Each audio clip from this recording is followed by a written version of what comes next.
Good morning, everyone, and welcome to another episode of Trails in the Sky, second chapter. I apologize for being unable to do this the past 2 days. Things came up which prevented me from possibly streaming, so, that's how life goes.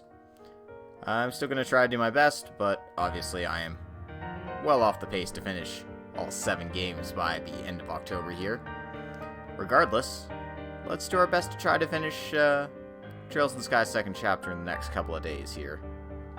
So last time around, we finished up the Land of Chaos chapter, where after helping out all the cities with all their little problems, including restoring the hot springs, saving some miners from certain doom, restoring the Bow's Market to somewhat normalcy, we suddenly had Ouroboros attack Gransel Castle, very nearly kidnap Chloe, and if not for the quick thinking of Cassius Bright to send Colonel Sid and Colonel Richard, freshly released from prison, to save their lives, we might have been in a tough spot, because even though we got there in time to confront them, we were outmatched entirely. Luckily for us, they scurried off once we met them with force, but then we ran to another, much larger problem. Erebonia came down and said, hey, we're gonna help Liber out against this criminal organization because we have steam tanks that run just fine during this orbital shutdown phenomenon. Luckily, thanks to some swift negotiating from Chloe, who had invested herself as the heir, and Estelle, who is an A-rank bracer and thus worthy to arbitrate these discussions, and, of course, a little help from a certain wandering minstrel on Erebonia's side, we were able to buy some time at least. 3 days for them to, stay in Parm and twiddle their thumbs while we solved the problem before they get the glory for it and start their plans to annex Liberl. So, a lot happened last chapter. With all of that out of the way, let us begin the final chapter of Trails in the Sky. Second chapter. It's not the second chapter. It's the last chapter of the second chapter. Whatever.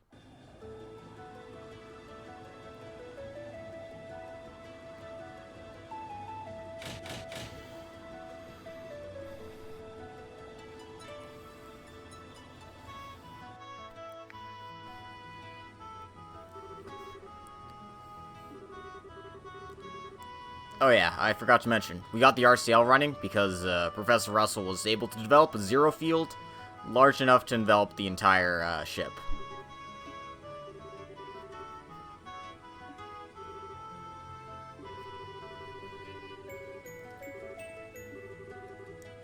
And it seems like Major Vander's helping out on the ship as well, so can't complain about that.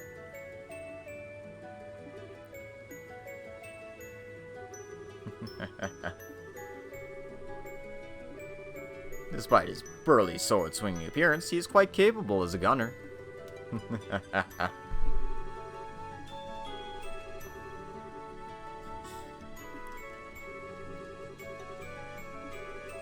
And that, my friends, was but a front. However, once this is over, my search for love, freedom, and finery shall be at an end. Until then, at least, I wish to dress and be addressed as I please. To you, I shall always be Olivier. Dressing up for the funeral. Oh my god. Yep. It's okay. This isn't the death of Olivier as we know it.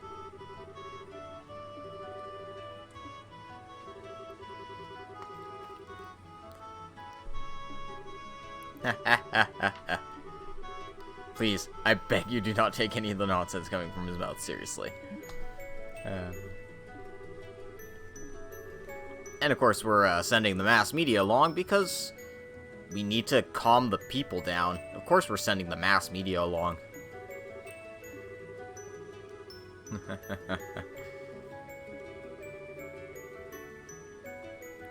And apparently, Dorothy and Niall got lots of nice pictures of us at the negotiating table. Well, less a table and more, you know, negotiation battlefield.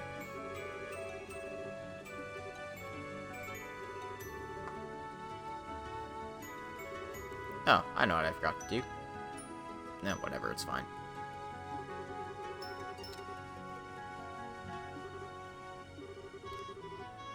So if something does happen, all we got is prayers. Well, it's fine, we got a holy man. You're probably pretty good at praying, right, Kevin? Without the generator, we crash, no question. The impact would surely kill us all instantly. But the subsequent explosion would. Well, shit, guys. Radar contact.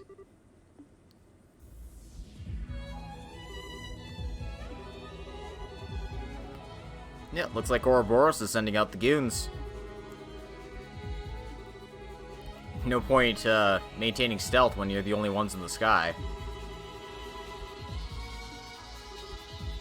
But we have a goal in mind. Land on the damn floating city.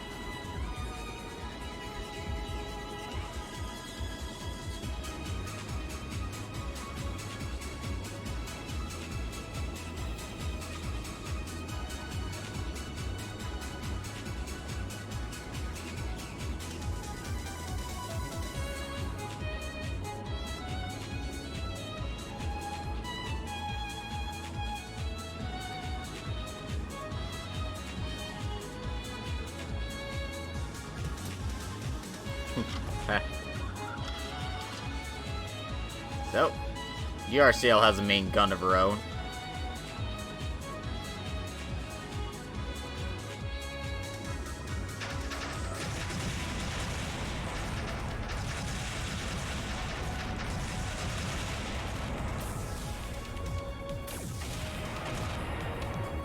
Oh. 2 hits, 2 bogeys, shot down.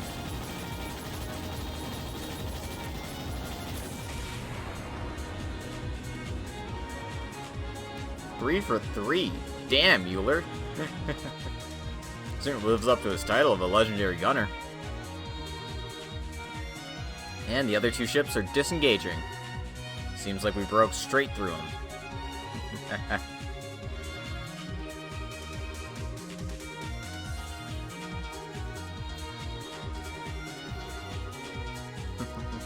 Apparently, Professor Russell's idea of point defense guns weren't quite in the works just yet.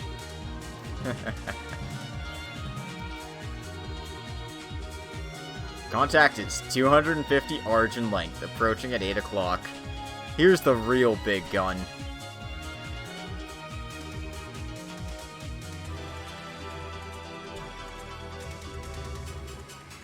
The RCL can easily outmaneuver and outrun it. But gigantic main cannons, large batteries, point defense guns, there's no point in engaging it directly. We're not going to live.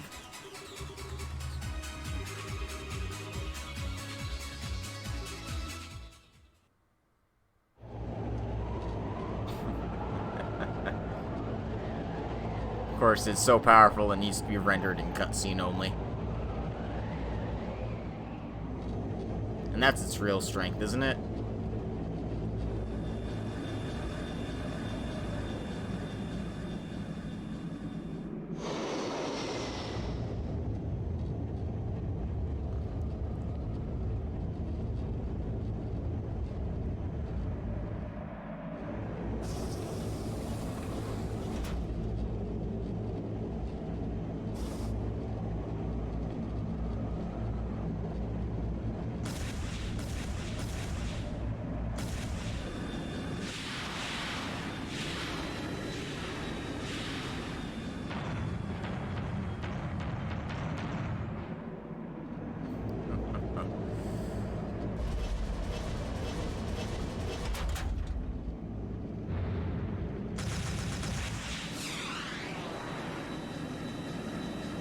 Jeez, heat-seeking missiles?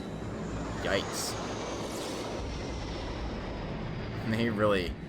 They really do have all the weapons they need for aerial combat on that giant thing.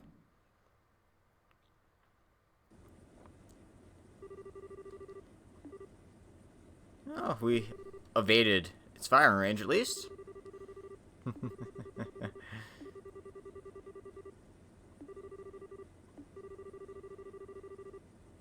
Yeah, society has a bad tendency of ignoring stuff like goddamn sense. Common goddamn sense. Oh man, that's true. It's an opening in the clouds ahead. We are entering the floating island's airspace.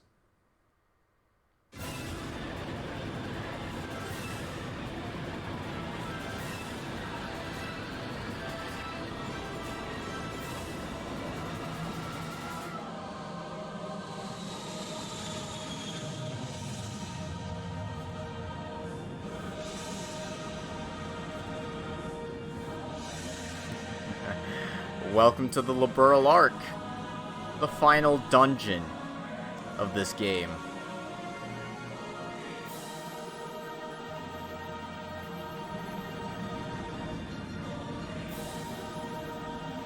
Alright, let's find ourselves a spot to land, shall we?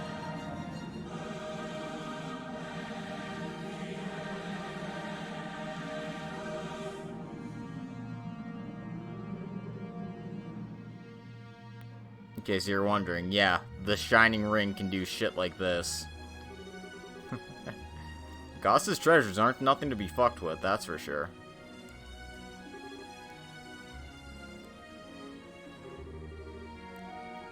The Jewel of Ancient Zemuria. Yep, every time I see this scene, I'm blown away by how, much of a spectacle it is.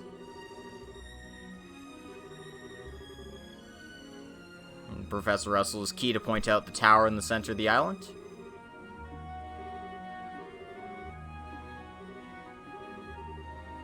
Have no enemy contact within 5 kilometers.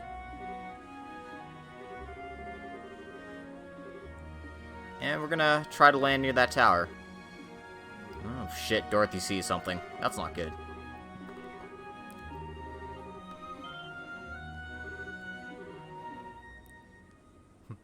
So yeah, common sense doesn't exist for Ouroboros enforcers. Here's something you should learn.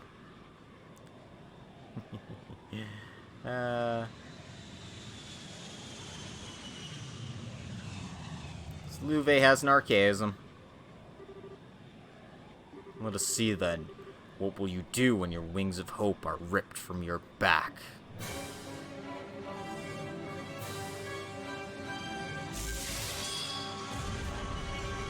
Well, shit!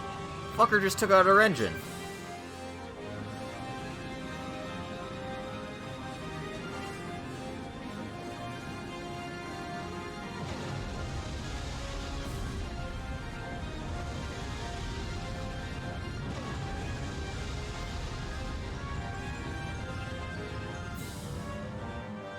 Oh.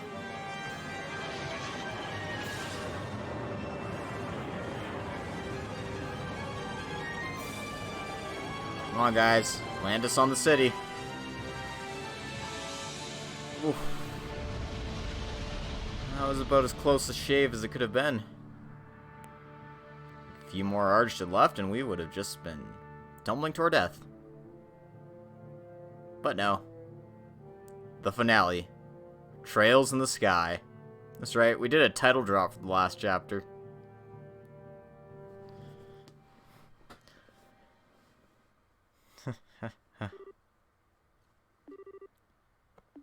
But yeah, we're not gonna die in a cutscene. Let's be real. Luve's gonna have more than ample opportunity to kill us in game, so you know, don't worry your pretty little heads about this too much. Seems like everyone's okay. A little worse for wear given the circumstances, but you know, we're alive. No nagging injuries. Nothing an orbital art or two wouldn't fix. You remember the other half of my nerves? They're all quite gone now, thank you.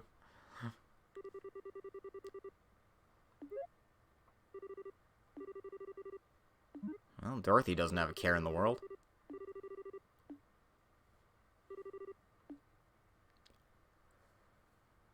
Oh, man.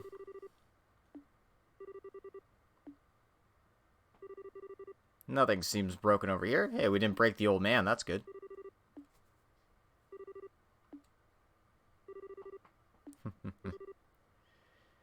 Yep, a real miracle. Oh, come on. He blew out our engine. Like, regardless of his intent, our chances of surviving were left up to the goddess there. Or, you know, our plot armor, as it were. In a more cynical worldview. I mean, yeah, he could have destroyed the whole frickin' ship, but he didn't. This is part of his whole judging humanity shtick, so... You know, whatever.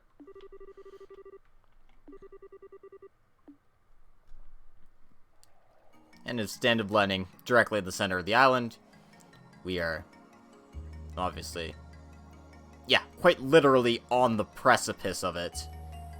I think we can move that about, like, 15 arch back, please. That's a little uncomfortable for me.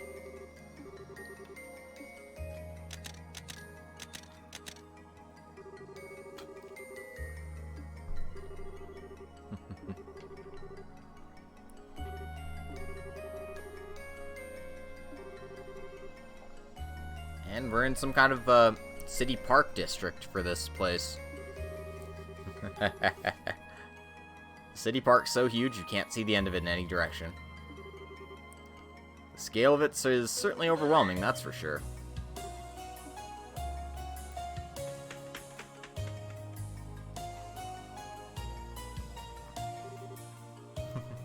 Well, at least Kiseki was able to follow us just fine to this area.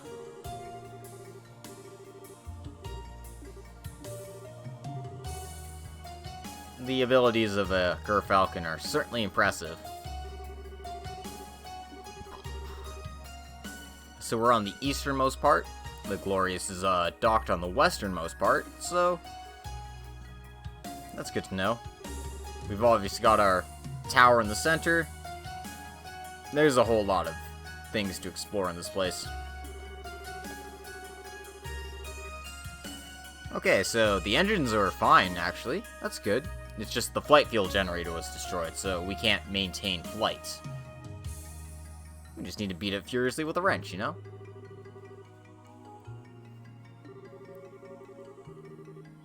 So, yeah, no stabilizers.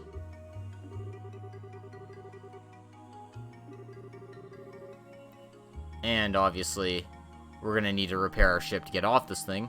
Gotta have an exit strategy. And then we need to actually complete our mission, finding the Oriole.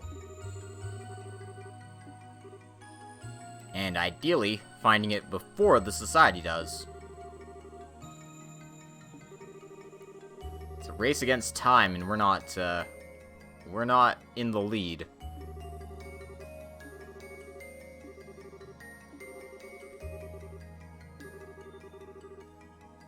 And Zen suggests using a single exploration team.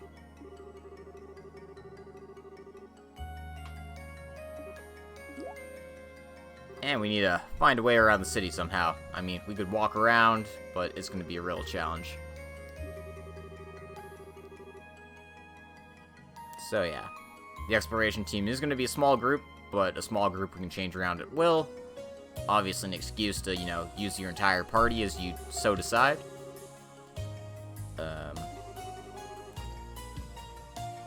Captain does need to oversee the repairs, so she's going to be sticking around. So yeah, you have access to your entire party at this point. Agate, Sherazard, Chloe, Olivier, who's way behind in levels, Tita, Zin, and Kevin. Just for shits and gigs, I'm going to bring our two lowest level party members. So the Cher and Olivier are back.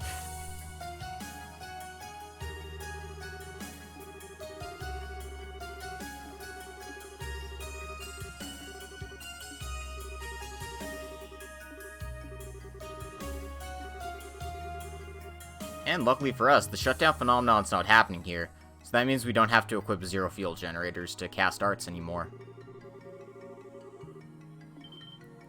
So yeah, Being able to use our arts is a huge boon, considering we're going up against actual society goons. We're gonna need every edge we can get.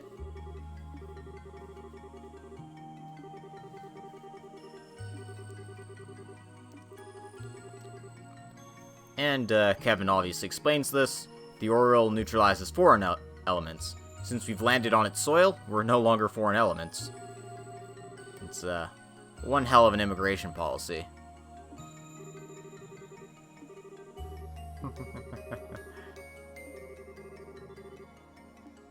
So, you know, we're saved from just using physical attackers all the time.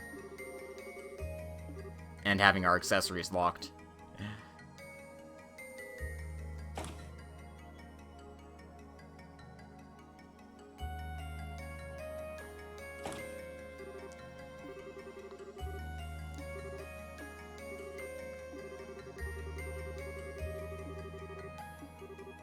Apparently Joshua needs some time to prepare.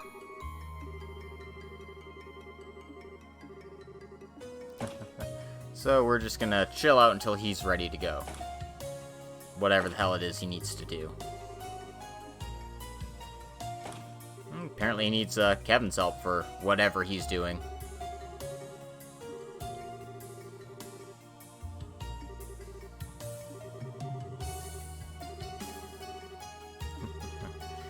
Alright.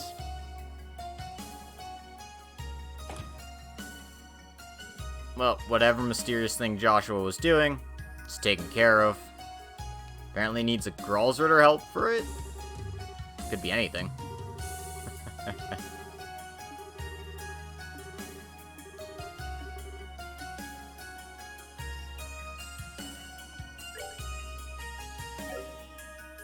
So, 382 BP. We've gotten all the BP in the game. Let's go ahead and take the zero field generator off once and for all.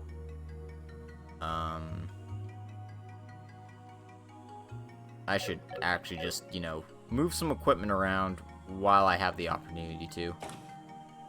Not that I don't like what I have right now, but I've got some nice things on Zin that I don't really think I need on him anymore.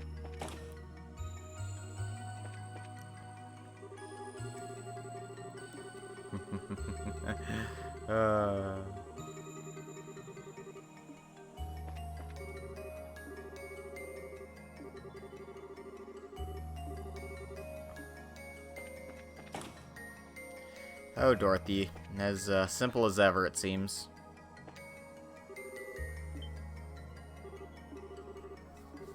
And Faye was on the RCL too, so that's good.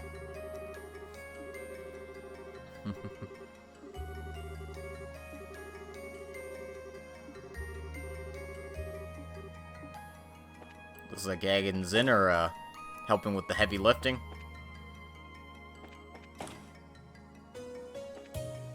Chloe's here. I'm just gonna change up our team real quick. All right.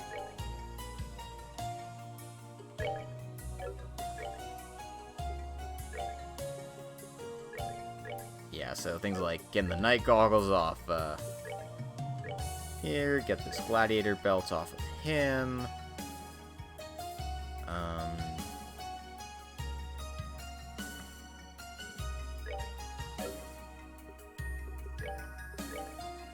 Yeah, I want a gladiator belt on Estelle because she's gonna be in the party a lot.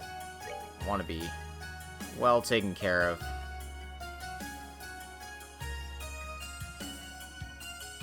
In case things go terribly, terribly wrong, you know? As they often do. Alright. We also need to get Agate something that, prevents him from dying, ideally.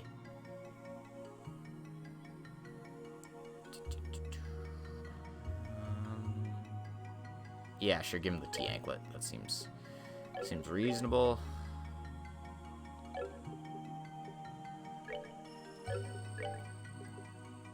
Oh yeah, we have a second Aura Guard.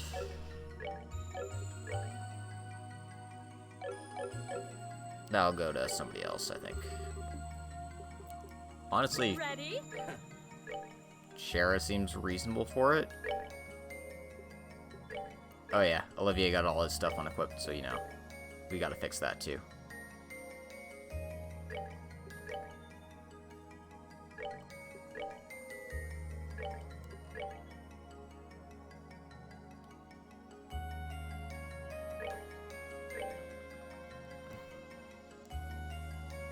I can't decide what's better for him. I guess the art's defense and agility slightly outweighs the extra defense? Sure.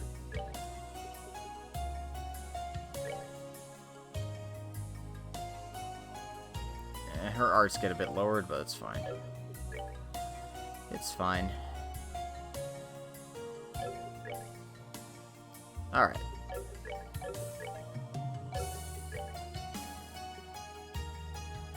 Of course, Shara has a Grail Locket as well.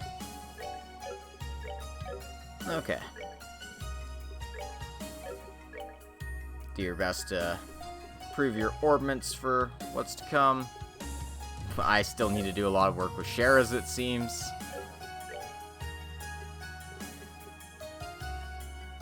And Olivier had all of his nice stuff taken off, so, you know, make sure you fix that as well.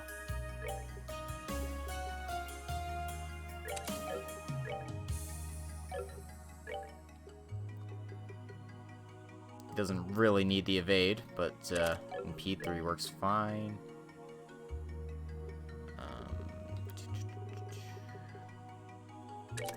Rather have access to healing spells.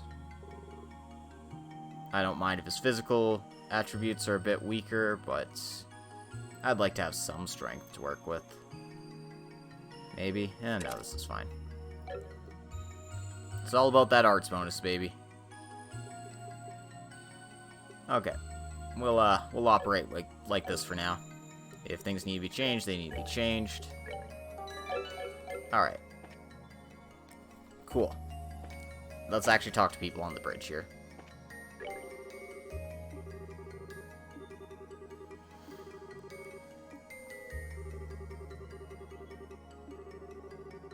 So their first order of business is returning power to the ship, effectively.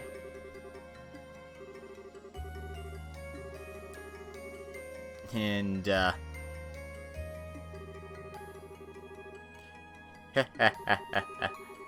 how could you allow yourself to be distracted by the allure of a woman, even though you have me? Ha! You cheat! You merely wanted me for my body, didn't you? My point is illustrated, I hope, Miss Bright. God, I love these idiots.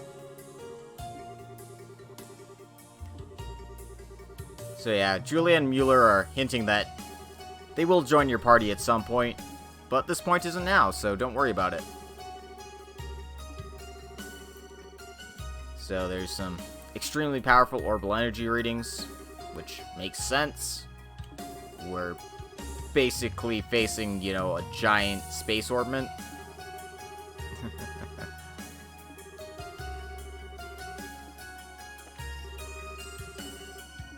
And all the crew seems very confident they'll get everything back online soon.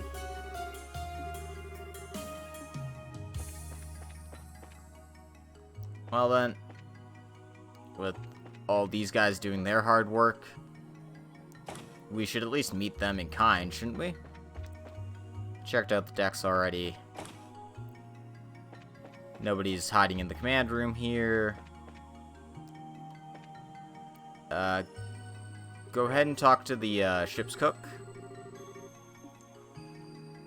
Because he has a few new items for you. The last chapter of the Liberal News.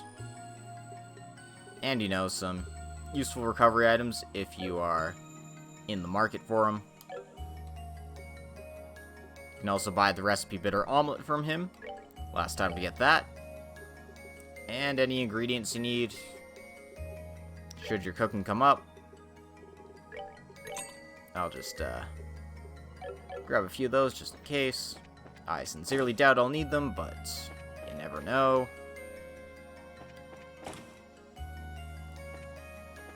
And yeah, let's talk to our team down here for a bit.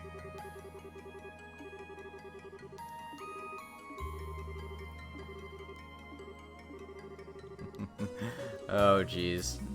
Well, Tita gets to play around with the engine, so she's the happiest girl alive.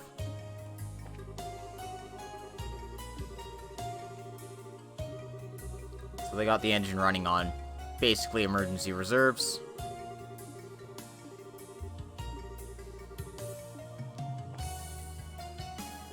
Anyway, let's upgrade some of our slots while we're here. Joshua still has 2 he needs done. Cher has literally everything needing an upgrade, as does Olivier. The price of being a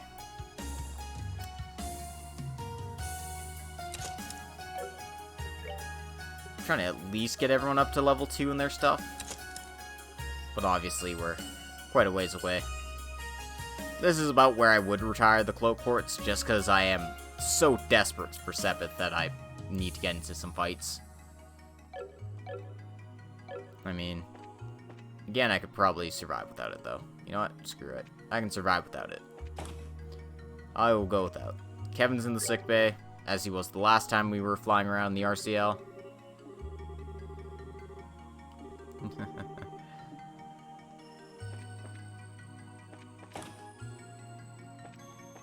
I'm sure we'll get into enough random encounters to make up for it. And I'm just making sure I'm not losing my mind. I did take off the zero field thing.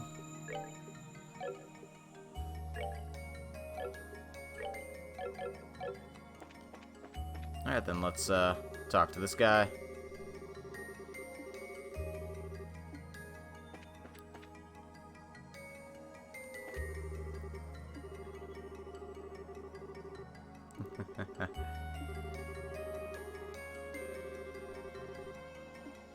Okay. So it seems like whatever's going on, it's more or less taken care of.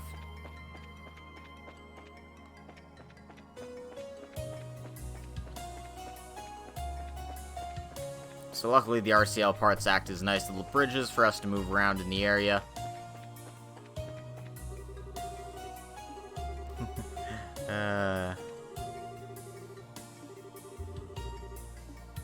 Yeah, 4 people moving this giant piece of steel is going to be a real challenge.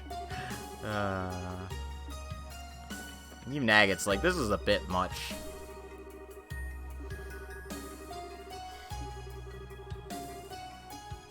So yeah, let's leave Agon's in to the unfortunate heavy lifting.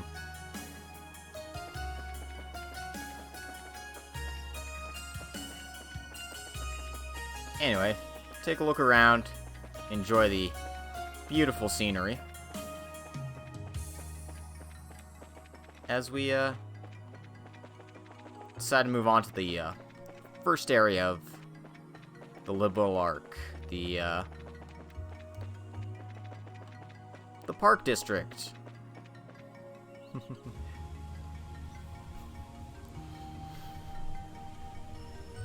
So, despite being sealed away for 1,200 years or so, still looks beautiful. They're getting fresh water from somewhere.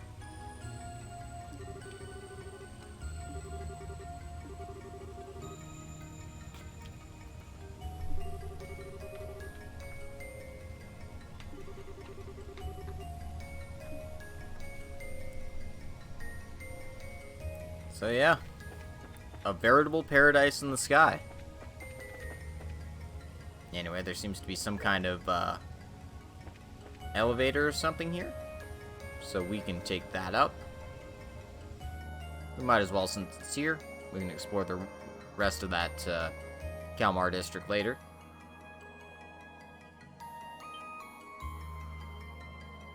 And get a load of what this looks like from here. This place is massive. Just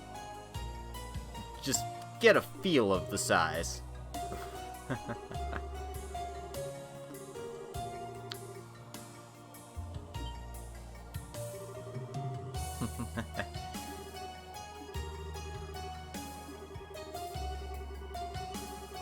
Even in Erebonia, virtually no traces remain of ancient Zemuria.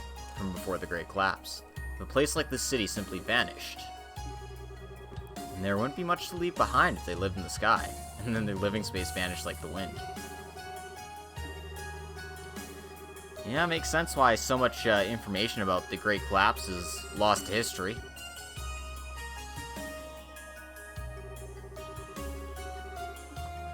Anyway, let's interact with the technology they have here. The Halo rail system is currently operated at limited capacity. We apologize for the inconvenience. Please select a service from this terminal. Gospel-based citizen ID checks are not required for service at this time. So it's a kind of light rail-based transit system. And this is where we officially get the name. I've been using it a bit before we figured it out, but yeah, the Liber arc, where the name of the country Liberal comes from.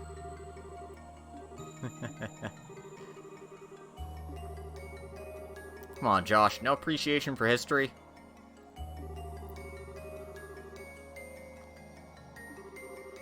Yeah, it seemed like everybody had a gospel of their own. It was basically a ID card system for this big, nasty, floating city, isn't it? So, let's, Advanced service disruption of the Halo Rail, a gate may be unlocked at each station, leading to substratum access passages. In accordance with emergency protocols, this station gates can be unlocked. We're just gonna go ahead and do this now. This is how you unlock the tunnels ahead here. Otherwise, you would get to this door and you'd be like, well, shit, I can't do anything. So, you know, save us some time. Anyway, it kicks us out of the screen once we do that, but there's a few other things on here as well. Some general information here. Built as the ultimate in rest and relaxation for citizens of the Ark, the Kalmar District is Liber Ark's premier park and recreation district, located in the west of the city. Each section of the park, designed around the theme of harmony between progress and nature, is a hexagon exactly 300 arcs across. Kalmar as a whole is made up of dozens of these hexagons. The Kalmar District has 4 Halo rail stations: north, south, east, and west. Each station's tour path routes through different sections of Kalmar, allowing one to enjoy vistas of all the seasons and wildlife Kalmar has to offer.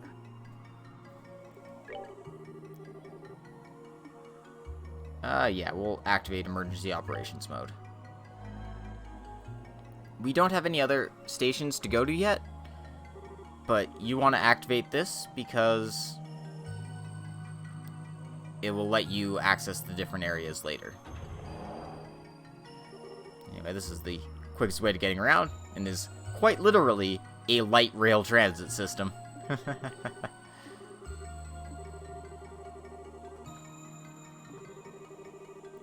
To make rails out of actual light. The ancients knew the value of spectacle and humor.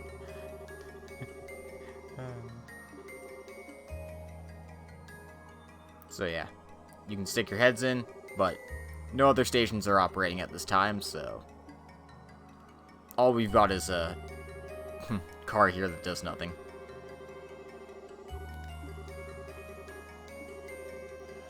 So yeah, we'll need to explore everywhere else on foot before getting around here. And again, it kicked us out again, but I think there's one more thing I can check out. Yeah, the online shop. If you want to improve any of your quartz, your orbments, all that stuff, this is another place to do it, in case you don't want to run all the way back to the RCL.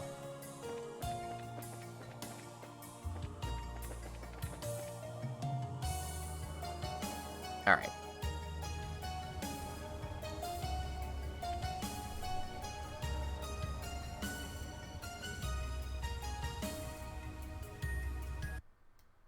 Oop, my apologies, just one second here.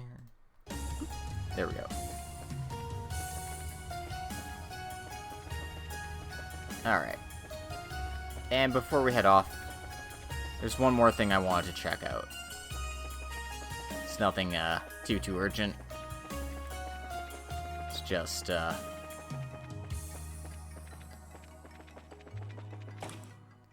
just something I wanted to see if it makes any progress by this point. I'm not 100% sure if it does, considering, you know, we're currently on pretty much shutdown mode here. So you know those data crystals we got in Chapter 7?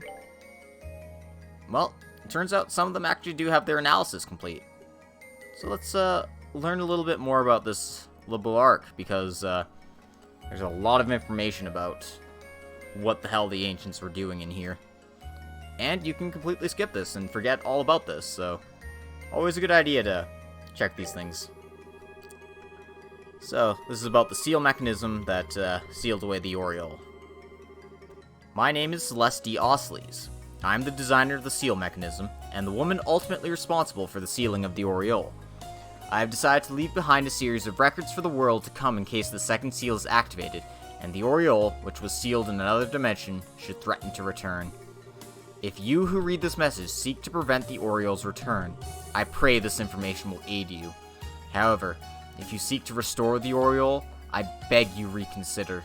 The Oriole's power is too great for we children of man to wield. When we used it, it connected us to the darkest Gehenna.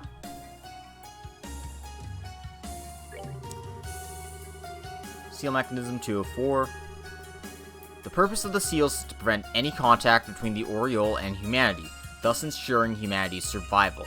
I feel the need to clarify. The Oriole itself does not wish to control or harm humanity. The disaster that visited us was our fault alone. Do not doubt the mercy of our great goddess in giving this gift to us. It is we who are unequal to such a gift. Okay, so, we know that this is a big deal, but why exactly? In truth, the construction and implementation of the seal goes directly against the will of the people and our democratic ideals. Even among our group, some believe we should try to find a way to use the Oriole's power effectively. However, once it attained autonomy, the Oriole began to change our society and our lives drastically. It did not just concern itself with our physical well-being, it considered our mental well-being to be a top priority as well. Okay, so it's, messing with people's minds? To provide an example, the Oriole facilitated the creation of virtual realities, intended to induce euphoria in participants. It even altered brain chemistry to achieve this. It was no different than taking a powerful euphoric stimulant and hallucinogen at the same time. Worse still, there were no side effects. No physical ones, at least. Such boons have brought humanity's very continued existence into question.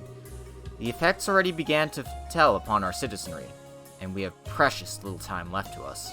As a result, we few have to overcome our differences to undertake the sealing, all too aware of the many difficulties we are likely to face in the process.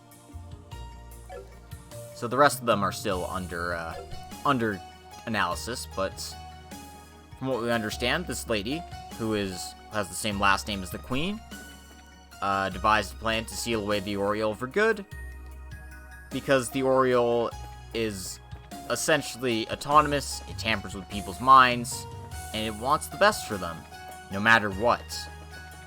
Unfortunately, that leads to people being, lazy and unable to really think for themselves. I mean, at that point, are you really existing if you're just in a drug-induced stupor at all times? No. No, you're not. Anyway, that's enough of that for now. Welcome to the Liber Arc tunnels.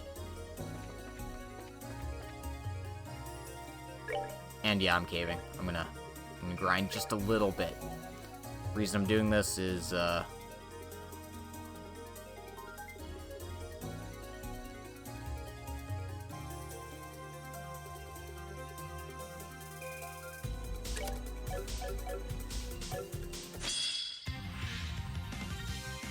basically because, my party is really behind in levels.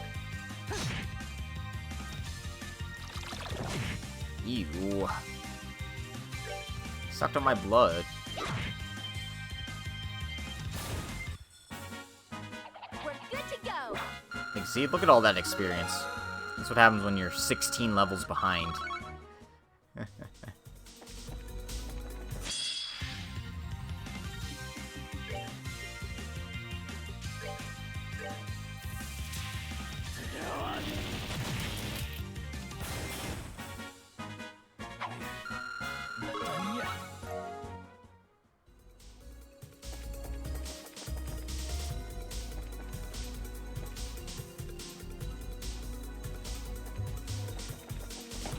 Did I miss something?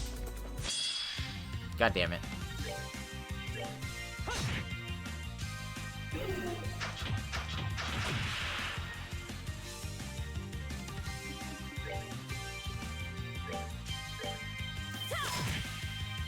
Oh, that was pathetic.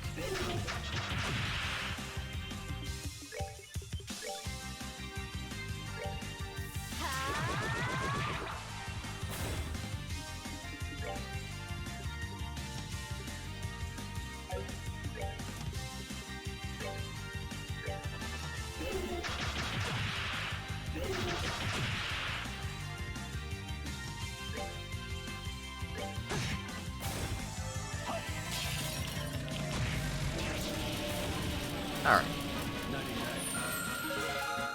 Seriously, look at all that experience Olivier is getting. And that's why you want to just catch them up a little bit. Because these jerks don't give me the Sepith I actually need. So it's like, well, what the hell's the point?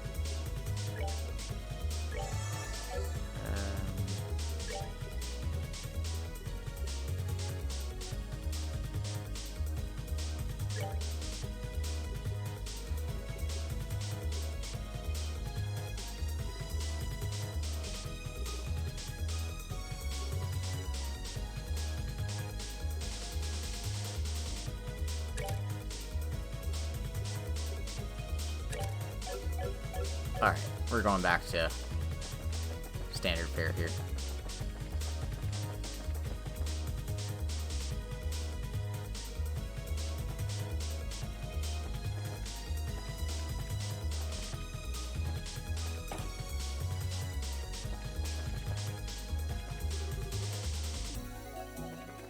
Okay, apparently we can't go that way, so don't worry about that one too much.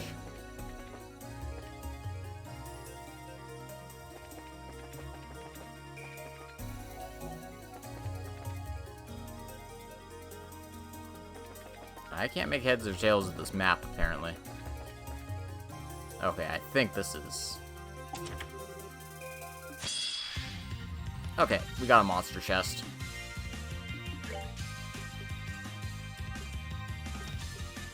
How do I want to do this? Okay, I can hit 2 of them. That's good.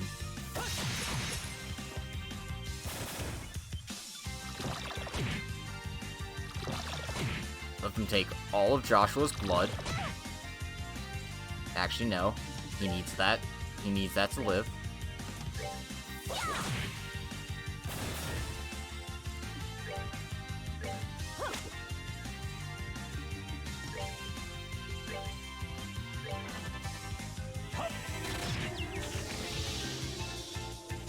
Thank you, Faint.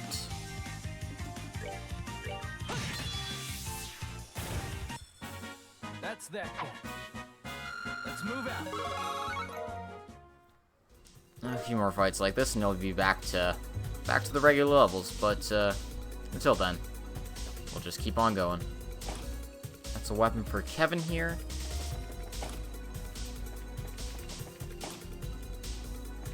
It's actually his best weapon until you get the Zemuria ore stuff.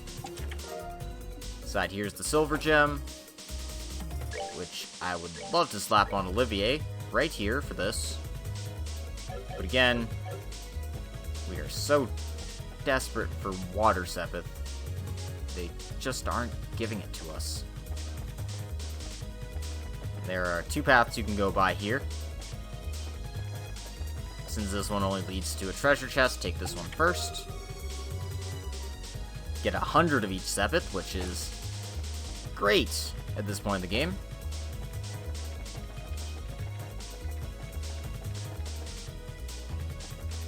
there's a path there. That's the one you want to take. But grab this treasure first.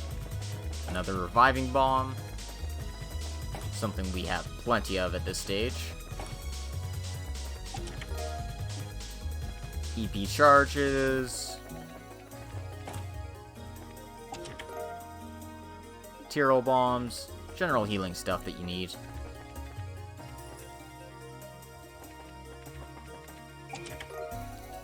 Grab the Onyx gem here. Which I believe is the, yeah, Action 5.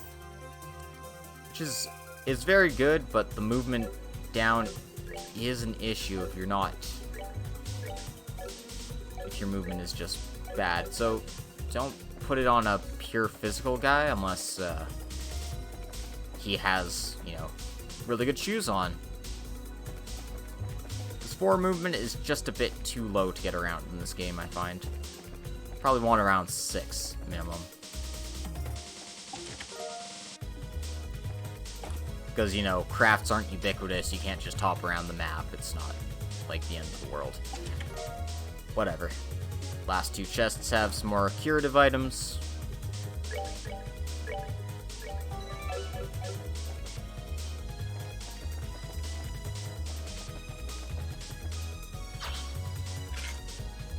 And as we come to the end of these tunnels, time for a boss fight.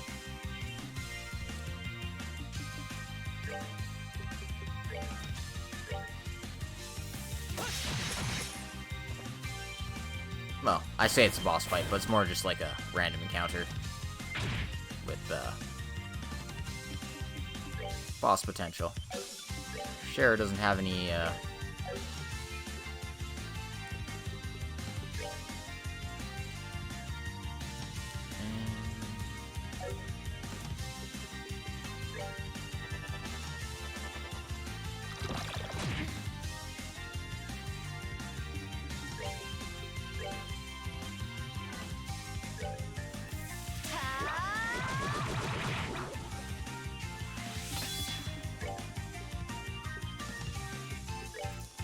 we want to stop this guy from casting.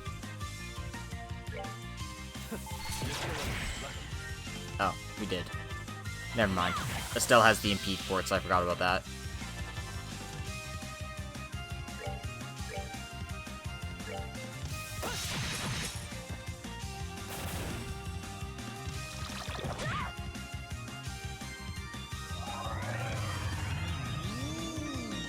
Well, at least it wasn't a physical attack.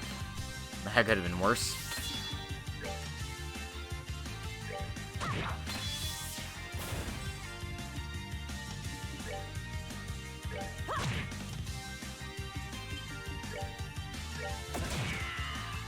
God damn it.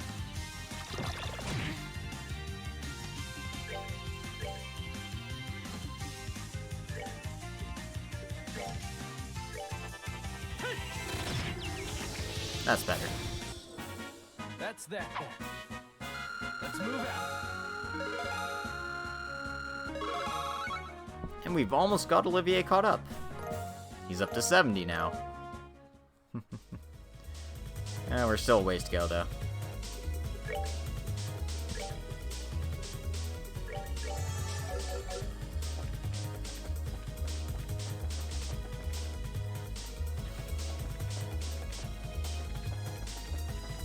Anyway, a few more screens, and we can finally get out of the tunnel.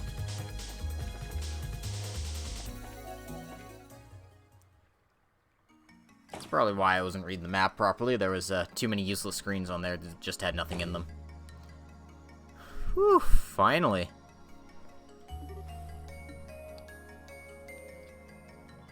Anyway, welcome to the residential block, Cradle.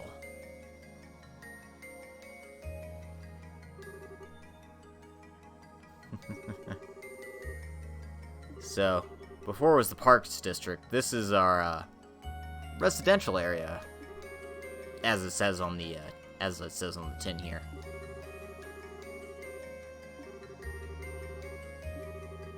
I mean, we've been reading the data crystals, so we know why they've abandoned the cities, to a degree. But we're gonna need to find a way around here if we want to keep going, so... yeah.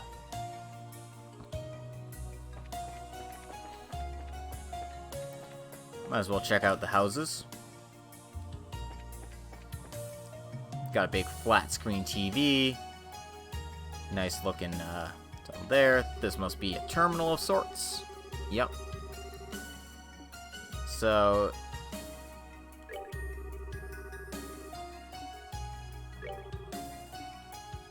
yeah, there's a new recipe in here.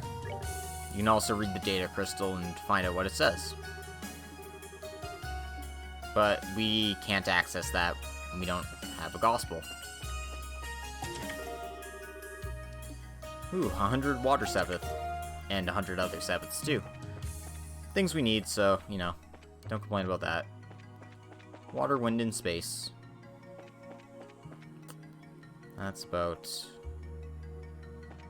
all we can get from there. Just gotta check something that's maybe important.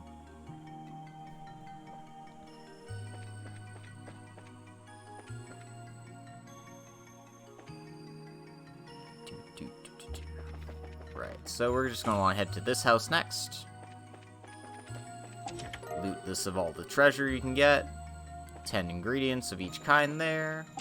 Well, not each kind, but pretty much all the monster ingredients are accounted for. And now they're all accounted for. So yeah, really help you with your cooking. Due to system errors, items that can be selected are limited. What does accept package say? User is authenticated as recorded recipient of a package. Don't know how that happened. But we received the data crystal Z.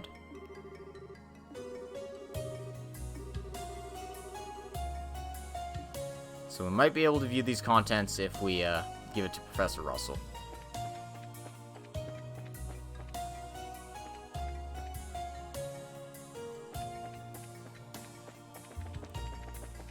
However, before we do that, let's check this first home again. And check out this terminal with that data crystal in our hands.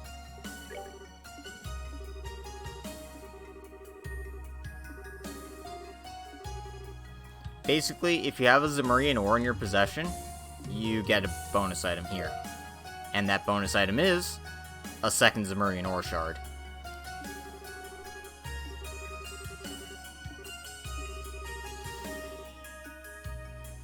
So yeah, now with 2 of those in our possession, we can make 2 ultimate weapons. I've already got the Keelan Horn and the Phoenix Blades for Estelle and Joshua, because, you know, New Game Plus. So I'll be making 2 more Zemurian ore weapons for whichever party members I decide to bring for the final boss fight.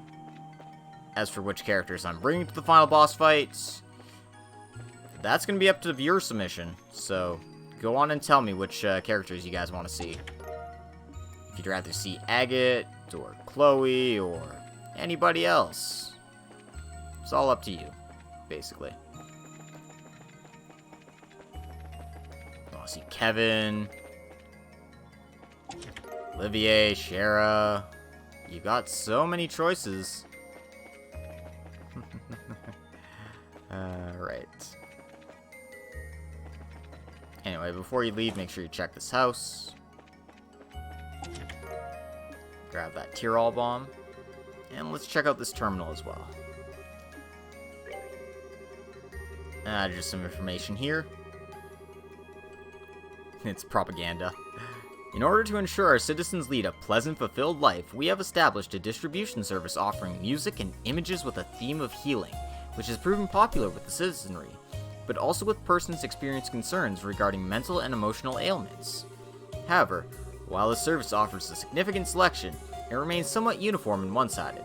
As such, we have been receiving a great deal of feedback from the citizenry asking for it to respond to a wide variety of personal tastes. In order to accommodate these opinions, our city wishes to proceed with enhancing our services variety to provide all citizens with a satisfying experience. To that end, we will need to offer an upgrade to all citizens' personal gospels. We ask that you inquire at your local city government office and undergo upgrade procedures there. Furthermore, as this upgrade applies to all citizens, after a period of time, non-upgraded gospels will become unusable. We understand that this may be somewhat problematic, but we sincerely ask for your cooperation. Oh god, they're iPhones. I'm kidding.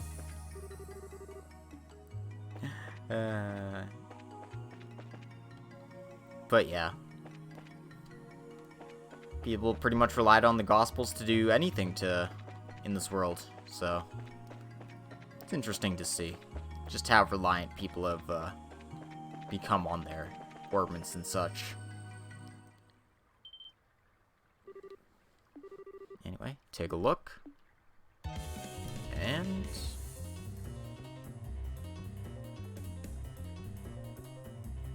oh shit, it's Josette. Where the hell are her brothers? I mean, I know we saw the Bobcat crash onto the Liber Arc at the beginning of Chapter 8. But where the hell are they? Because she's not going to hold off these Archaisms by herself.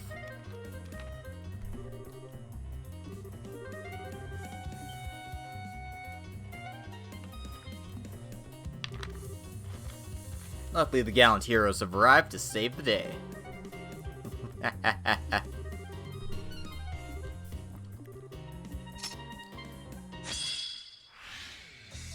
Anyway, make sure Josette doesn't die.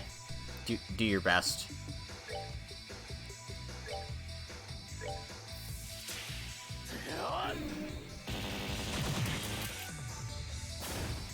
Luckily, the Vogels go down pretty quickly.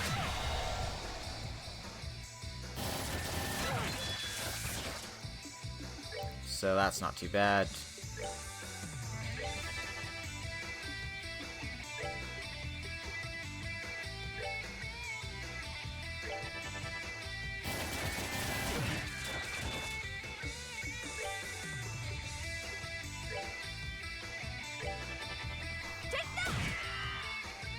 Damn it, Josette.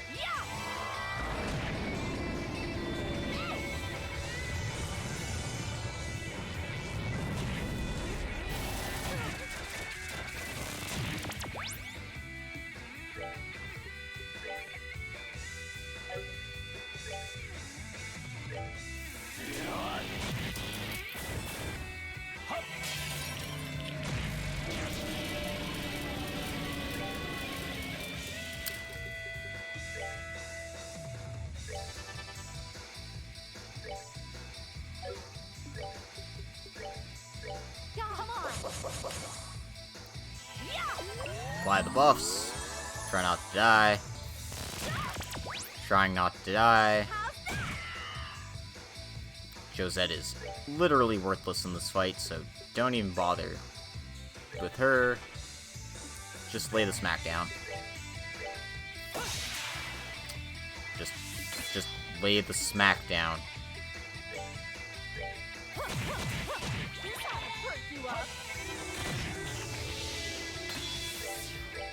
Try again, Joshua. That's better.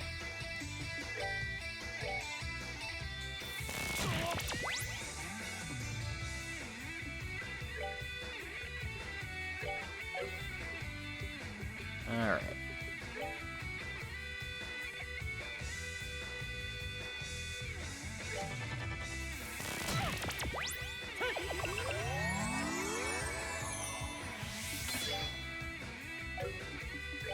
God. What a rude boy.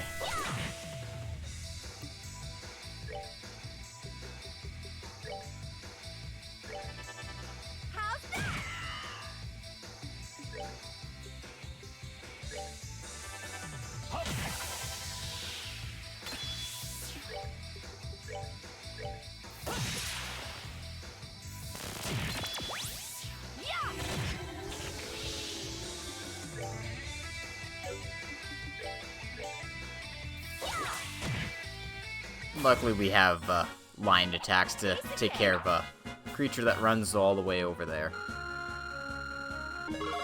So yeah, more levels for Shara and Olivier. And we've saved Josette. Lucky us. Lucky us.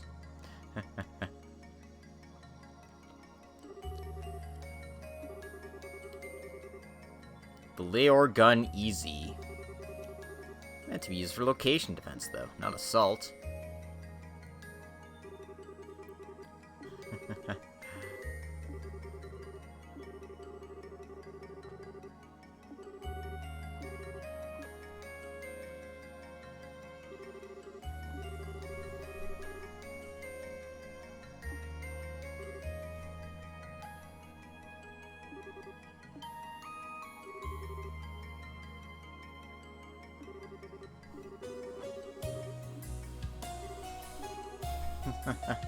Aww. Well then. Oh my. Well, it seems like her family got taken away. And with no one else to turn to, she falls into the arms of her lover. I mean, ex-lover. Eyes on you, Capua. Eyes on.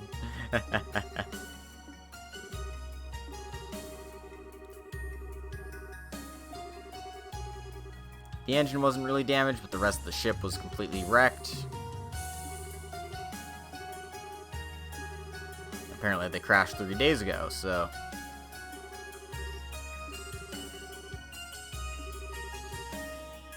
And, Ouroboros knew exactly where they were.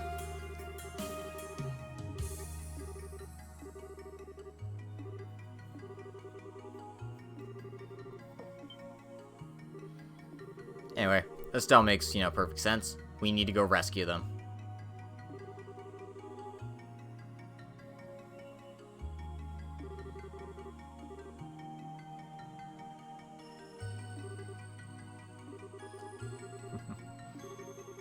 The likes of bracers.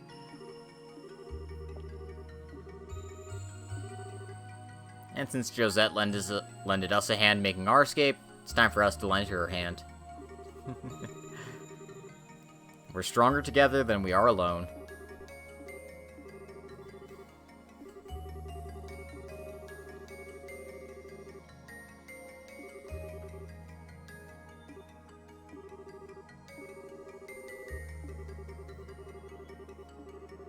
And Josette's gonna help us out.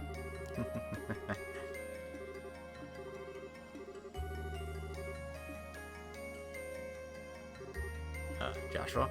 Did he just say that? He just said that. You've stepped on a landmine, my friend. Hey, Capua. Truce for the moment, okay? Agreed. We have bigger fish to fry than each other right now. Wait, I'm glad you two are calling a truce, but what bigger fish are you talking about? Did I? Oh no, it's nothing. Why do their smiles fill me with such terror? Oh dear. So yeah, Josette forces her way into your party. You can choose to bring her along if you want. What the hell. Got it. If you guys tell me to bring Josette to the final fight, though, I'm going to kick you in the nads.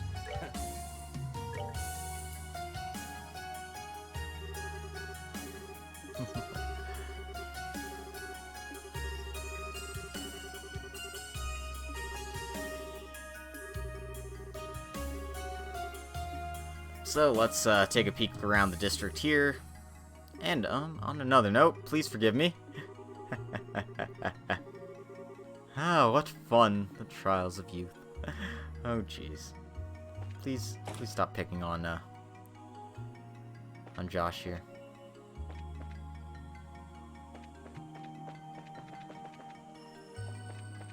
Anyway, we were interrupted from heading to the House of the East here, so...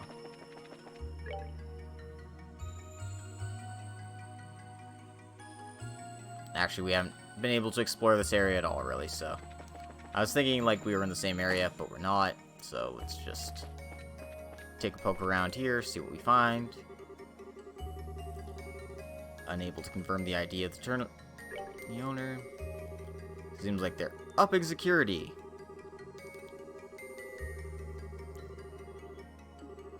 However, despite these measures, the crime rate continues to increase. The council therefore asks that citizens cooperate with a number of restrictions. The following will apply to all citizens. Terminal use will require personal gospel ID checks. Periodic inspections will be performed in all blocks. Civilian access into the access pillar is restricted. This heightened security may result in some inconvenience for citizens, but these measures are designed to ensure the safety of all residents of our fair city. We hope you understand and will offer your complete cooperation. Liber Security Division. So yeah. This is one of my favorite dungeons, mostly because of the lore. More than anything else. Anyway, the Bobcat's a wreck. There isn't really any point to exploring it, other than this orphan charging station here. If you need a quick heal, you've got a place. Got a place to rest up at the very least. Gonna check out this big easternmost house here. Kind of looks like a government office. Currently outside normal business hours, person with business are asked to select direct service from the automated service window in the back here.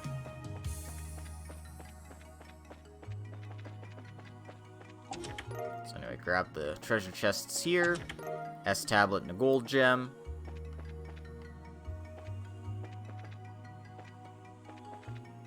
And this giant terminal. Access is limited to citizens only. Due to communication interruptions with the access pillar, services may be temporarily restricted. Let's try to access the database. Well, we can learn a bit about the Halo Rail here. The system projects force field rails as needed, removing the need for all physical rails. Perhaps the greatest advantage of the system is the total lack of restriction on rail placement. It is possible to flexibly connect every one of the city's countless stations directly. The Halo Rail helps carry all citizens to a pleasant, fulfilling city life. Should you have business in other sectors, be sure to make use of it. Now that is effective. A railway system where you don't need to lay tracks? Sounds incredible. All station terminals are capable of printing rail passes. Furthermore, in the case that the main service is inoperative, you can use the emergency operations mode, as well as open emergency substrand passages at all terminals. You know, things we already know.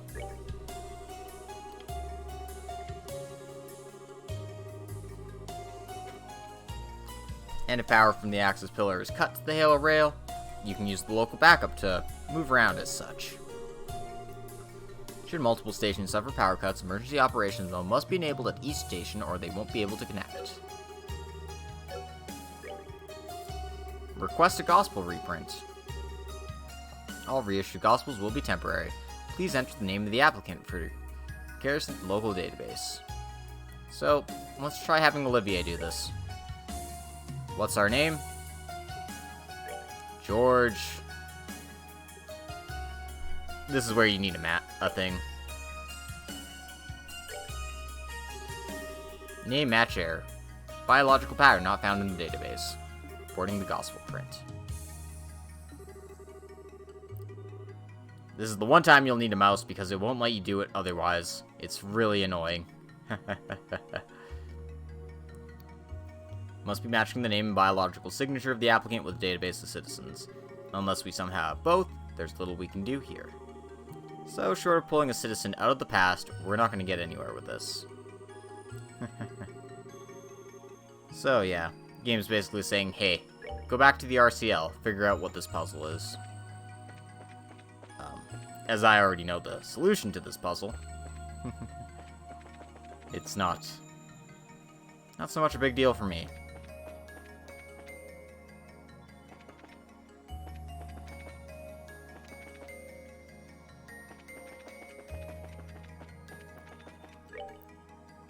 Anyway, continue our exploration of this little area here. Head towards the southwest. And you will find not only an elevator, but the emergency access to the next area. This way you get to avoid using those nasty tunnels. Cradle station number 35, which just makes you aware that there are 34 other stations like this in the residential area, at a minimum. So we're gonna want to do the needful. That's all the information. We want to release the gate lock. By order of the access pillar, unlocking this gate will require identification. So that's what we need the gospel for.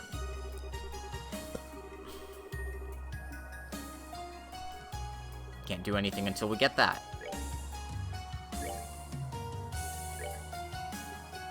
And also upgrade Josette's slots. She's low on our priority list.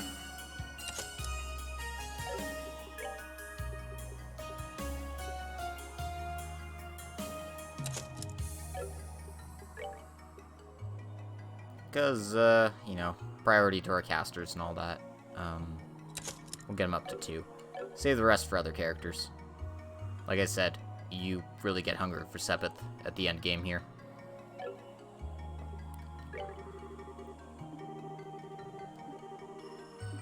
Oops. But yeah, go to the rail service information. That'll at least activate a way for you to get back to the RCL.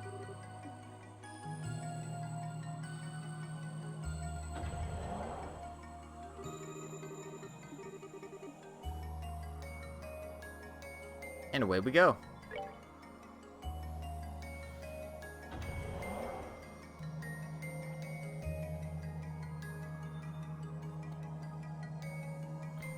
Let's see how we're doing for time. I forget when I started. I think I'm only like an hour in. Yeah, no, I'm only like an hour and a bit in, so we're fine. So yeah, just took us to our destination really fast.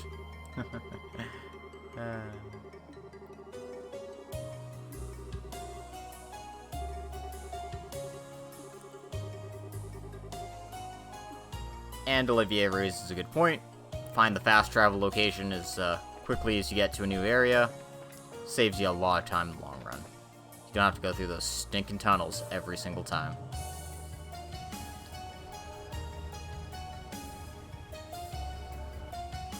But we need to head to the RCL now.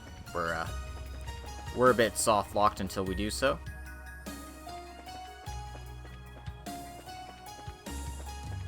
The funny thing is, I knew exactly how to open this up the first time I played through it, so it's just like, oh, well, I have her in my party anyway, so I'm fine.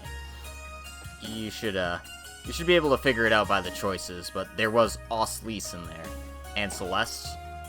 We saw that in the data crystals, so yeah. And you can talk to people with Josette in your party, and you get some new conversations and such. Oh, Josette, never change. Hurry, or I'll take the photo anyway. All rough and tough. Give me something cute this time. Ooh, very nice. What?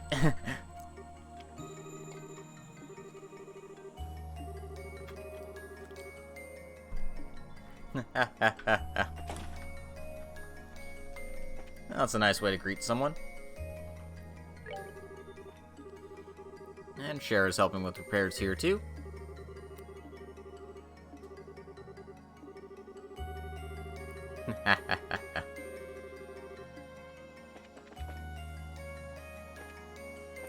And of course, they finally got this bridge up, so that's why we could get in here so easily.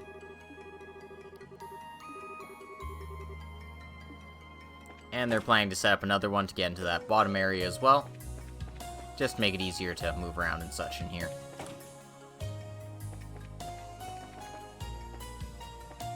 The ship's repairs progress as you progress through the area. It's actually pretty cool. This guy's on break. Let him take all the time he needs. And, yeah. The dispensary is well stocked if you need anything, so don't worry your pretty little heads over that.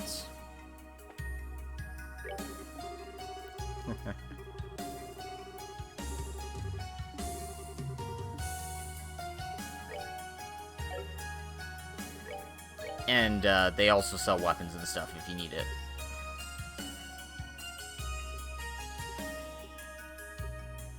As I've got pretty much everything under control for my party.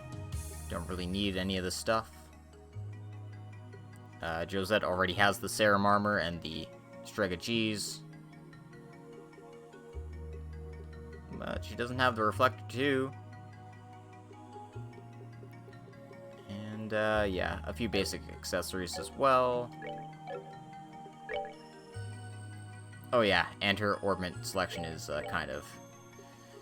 Yikes! Yeah, being, Earth-locked is not a good thing in these games.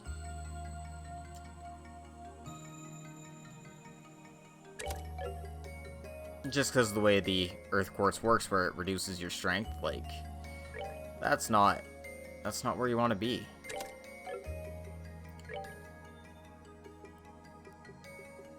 And there are only so many Earth Quartz you can actually get in this game, so you can see why it's a bit, problematic.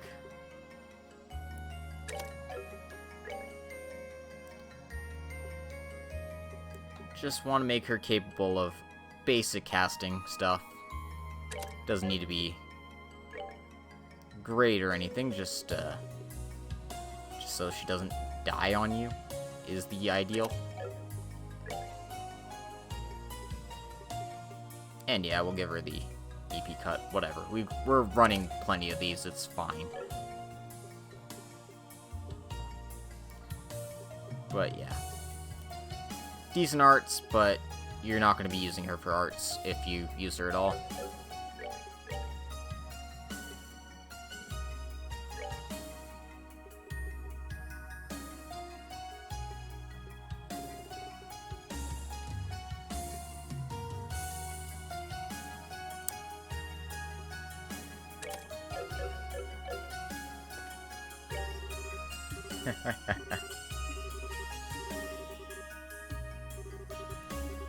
I'm sorry, Bandit Lady. Or, I mean, Josette. Anyway. Dr. Russell to advance the plot, and also hand over the data crystal.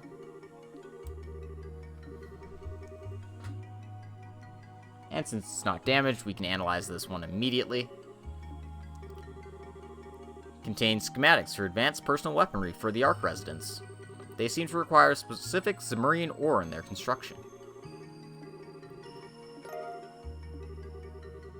And, if you give them the data crystal before getting that second Zemurian ore, you won't be able to get the other one, so make sure to hold on to it until then.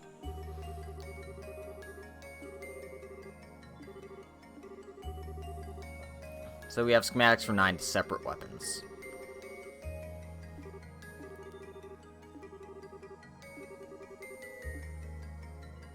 So you don't have to make anything right now, you can hold off. But, we've got Estelle, we've got Joshua, Sherazard, Olivier, Chloe, Agate, Tita, Zin, Kevin.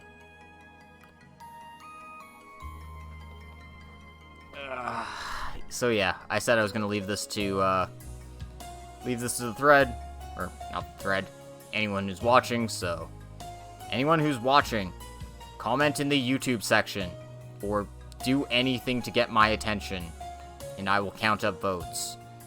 Hell, reply to the thread on Twitter that's currently on right now. DM me, do whatever. The more feedback I get, the better. So yeah, don't have to make the choice immediately. Whenever you're ready, talk to him again about it. But you want to talk to him a second time. Didn't find anything interesting, but we did find a stray Sky Bandit. And also this Gospel Issue Terminal.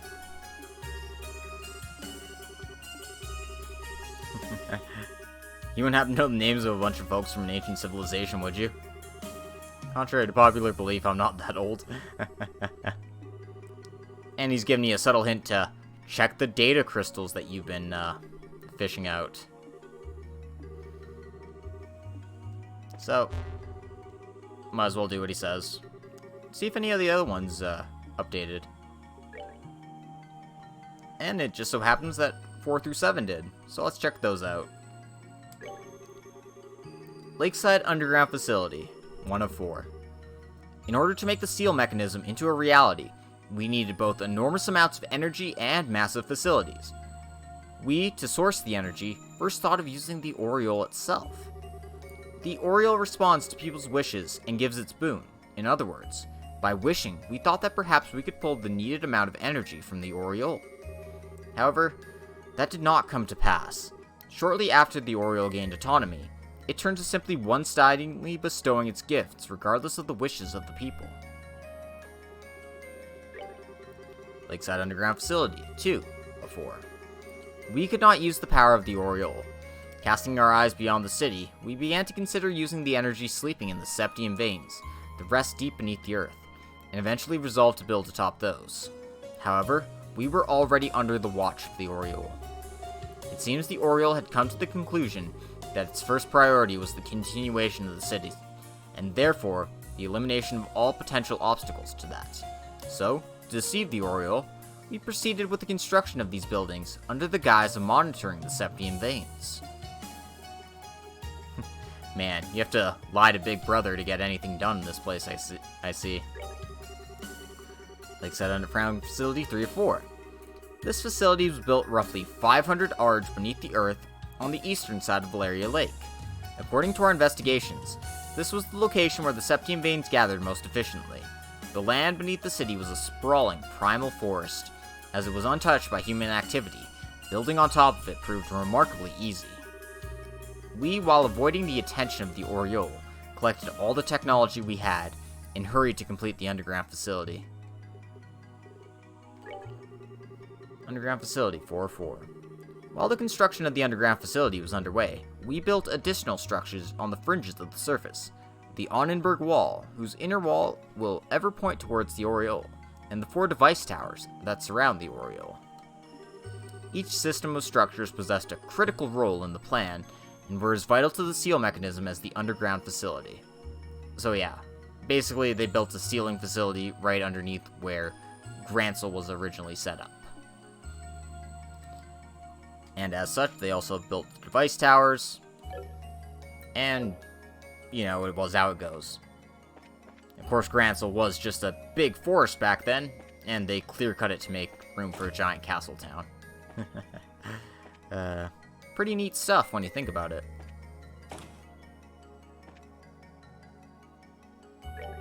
Hey, talk to Kevin here. Nice to meet you too. Are you really a priest?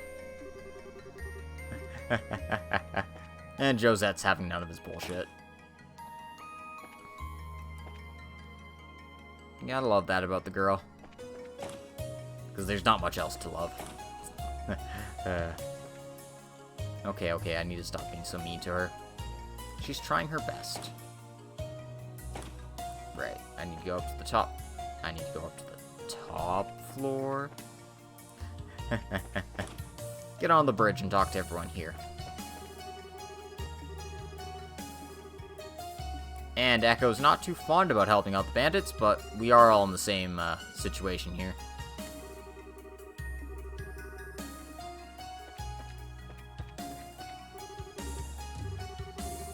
Normally, I would not deign to cooperate with a base criminal. Given the circumstances, however, I have no choice. You're granted special dispensation to be aboard the ship. Damn. Fall in line or else.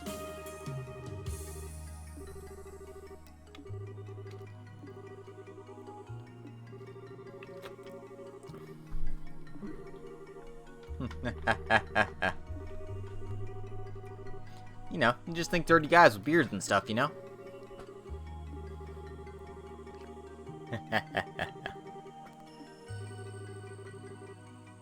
Bobcat was surprisingly clean for an outlaw vessel.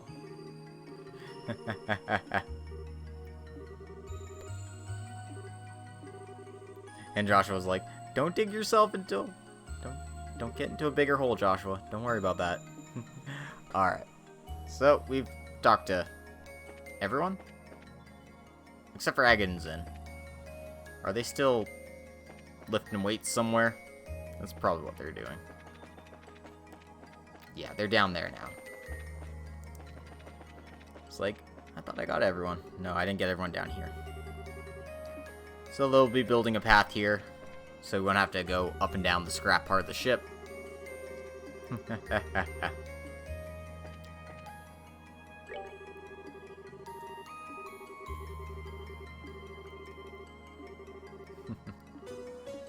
And Zen's pretty welcoming to her.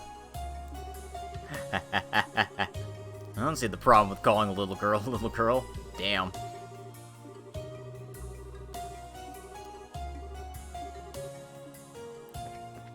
Yeah, let's talk to Agate as well. And yeah, he seems pretty fine about that. But we're gonna need to change the party. We can't advance to the next area unless we have Chloe in our party. Because we need a name. And the name we need is Celeste D. Osleys. We also need a biometric signature. And as Chloe is her direct descendant, if we go by her name, we should assume that their biological patterns should be at least similar enough to fool the Oriole. As for our second party member, I mean, I might as well show off Josette in combat.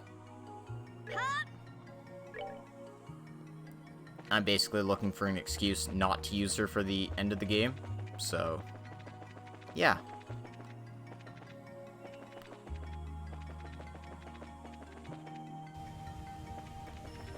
Alright then, let's head back to the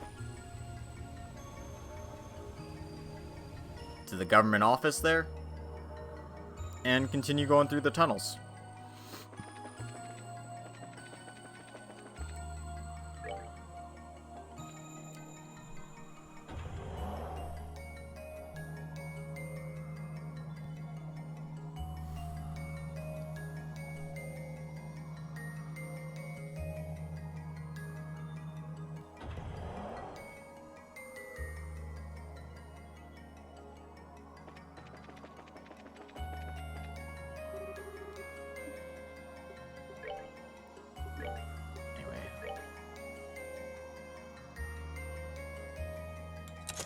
Oh god, right. Chloe needs her quartz updated. That's what I need to do. I was like, why do I have so few quartz on her? It's like, oh, that's not where I want to be.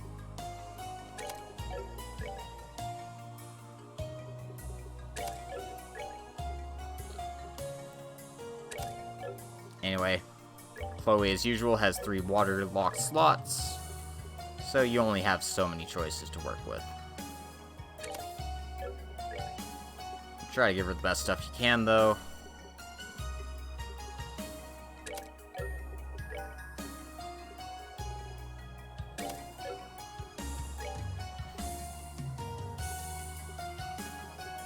I hate that shield lowers your art, so you want to take that off of Chloe if you can.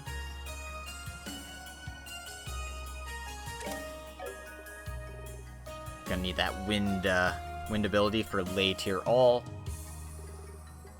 I mean, you basically want to have Chloe set up as your best healer, so you know.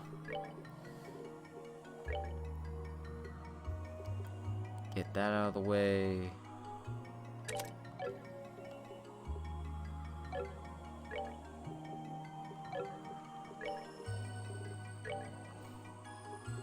Really wish the time gem was just like good, like just good, instead of, you know, oh yeah, your strength and your defense and your arts go down to absolute shit, but you can sure cast fast. And just like, no, that sounds horrible. And it is. It's just bad.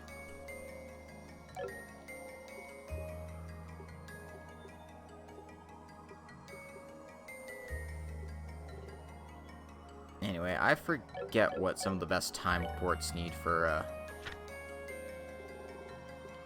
arts and such, so I'll just go check that. Wygana is 10, 4, 4, 4, 15. 15.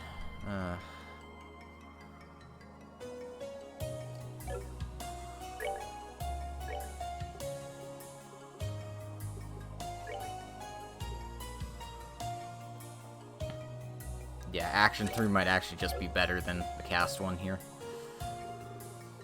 Just so I have access to Death Scream. You need an all-target attack, obviously.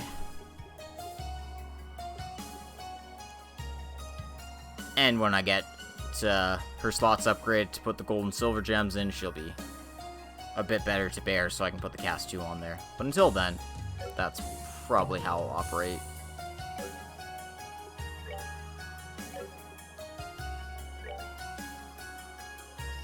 And that's fine as it is. Okay. That's enough fooling around.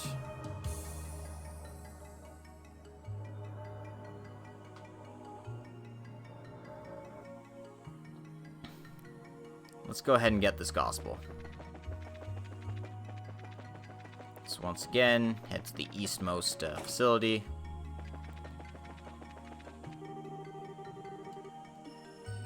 Request a gospel reprint. Have Chloe make the request.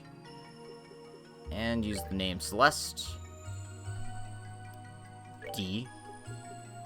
Osleys. So, match found. Your biological pattern's 73%, which is pretty high, actually. Applicant temporarily recognized as Celeste D. Osleys.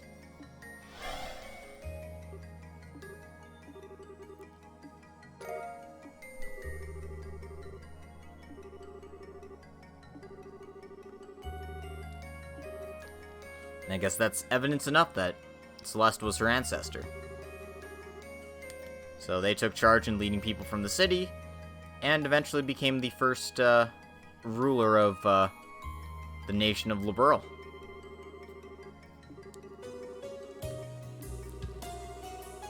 Anyway, we're pretty lucky that we brought the princess with us to this area. Otherwise, we'd be in serious trouble.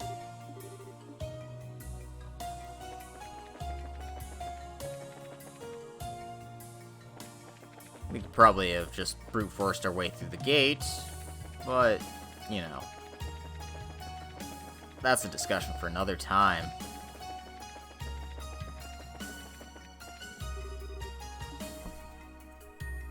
Alright, we gotta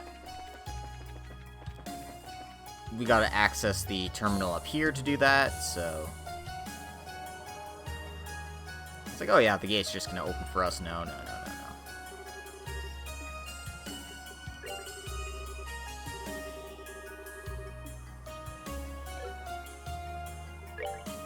And of course, we have to go into here and just use the gospel like so, rather than just letting us do that by talking to it. You know, it's dumb. It's dumb and I hate it, but it works eventually. Okay, now we can move on, finally.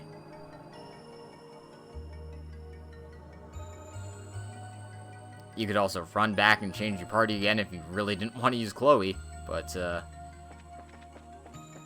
nah, we'll bring her around for this little area at least, I think. Fair's fair, right?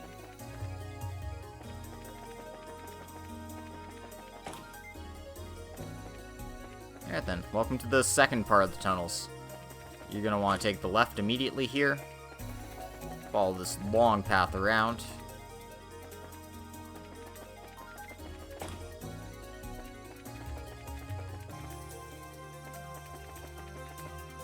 Because you get your first treasure chest at a dead end here. Lo and behold, it's a trap.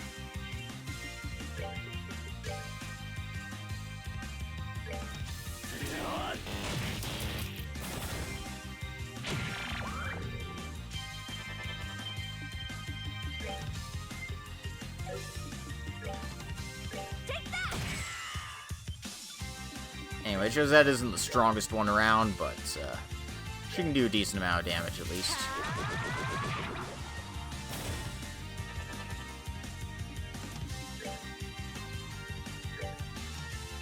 We're too far away to impede at any reasonable clip. So just hit it with Soul Blur and hope it's enough.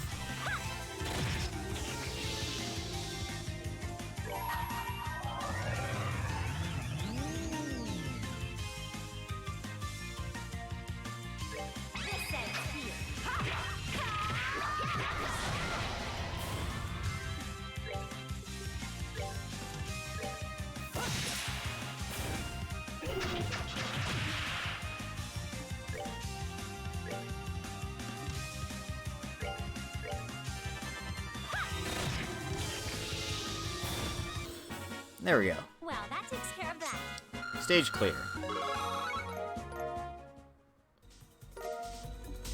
And we got some Hermes gear. While I'm here, I should actually equip Josette with things that don't completely suck ass. Same for Chloe, actually. Right, I forgot she doesn't have all of her nice stuff now.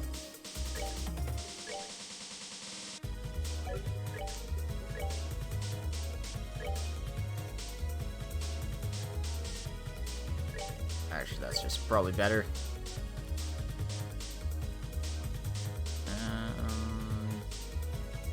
Strength down, arts up. Yuck. No. Reflector's fine.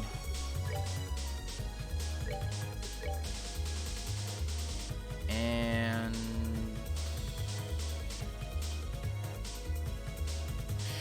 sure. Why not?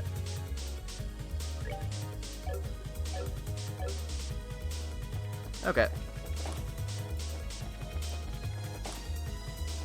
Now that we're actually better equipped now, head back to the original area here.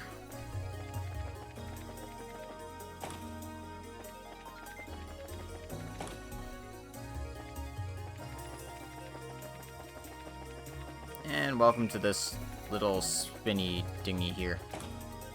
You're gonna want to take the chair up there north. Get a bunch of treasure here, a bunch of Sepith, weapon for Zin, healing item, standard fare at this point. Then you want to find the stairs down and head to the bottom.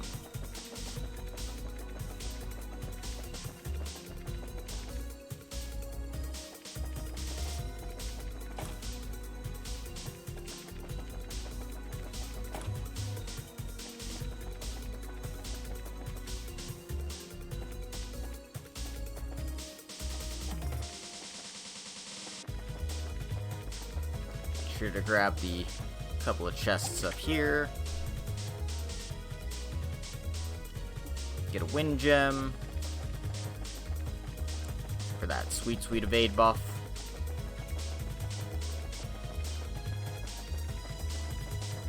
I guess I have to do this. And a celestial bomb. Excellent. Excellent, excellent stuff.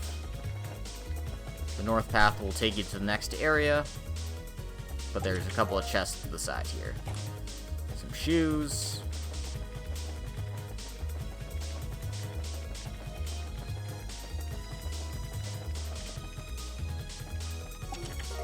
And Agate's best weapon that isn't Zemurian ore related.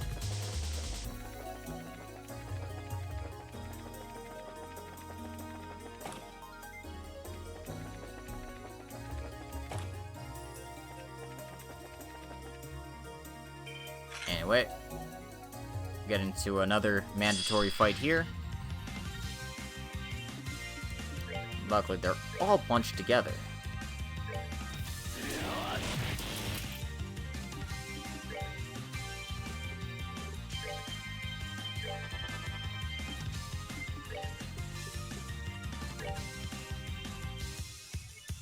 Weak to earth spells, actually. Neat.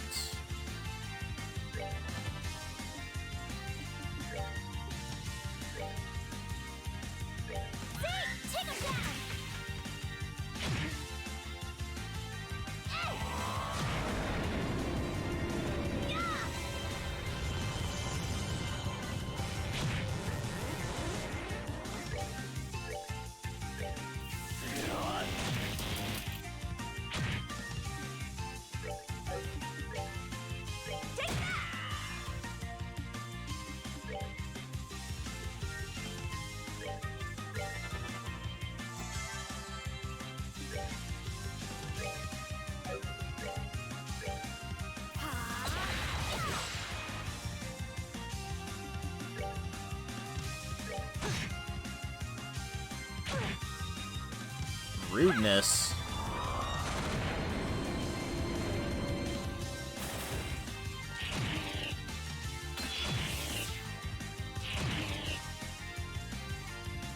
And of course they pick on Estelle, because of course they do.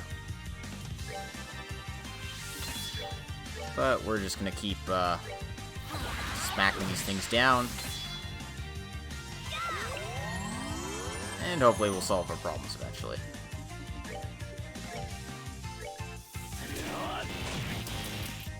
Like that. That's that.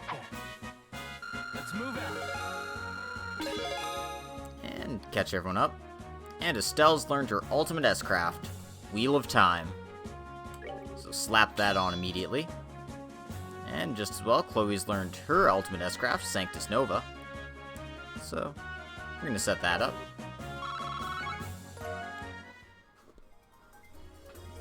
I don't actually think Sanctus Nova is as good as her Lichtchrist, or whatever her ultimate is called now.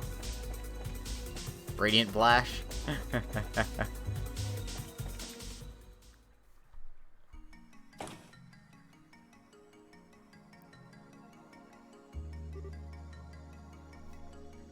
Anyway, we're in the next area of the Liberal Arc. Welcome to the Factory District.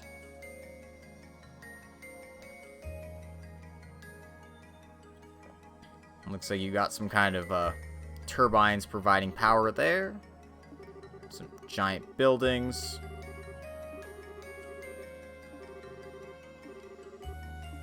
So yeah, let's take a peek around here, shall we? Just enjoy the view. I'm gonna take the immediate detour to the left here. Got a treasure chest hiding here. The Omega Craft, a weapon for Tita.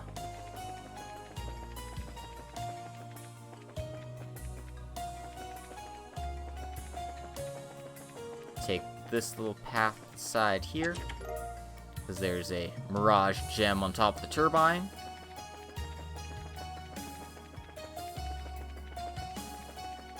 This is just a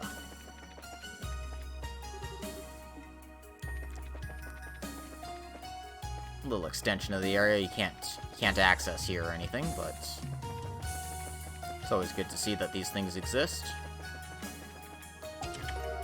And you get some more Sepith here as well, so we're well on our way to unlocking some slots.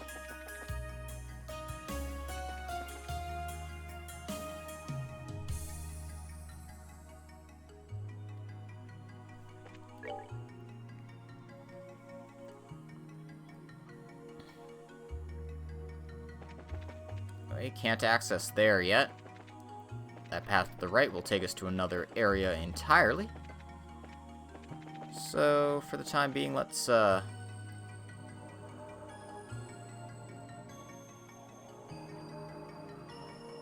ahead, check this out.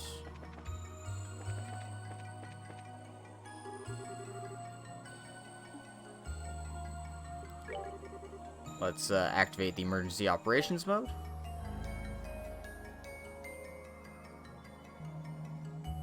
This will allow us to get to both the residential area and the park district now. So, our exploration is even easier to get around now.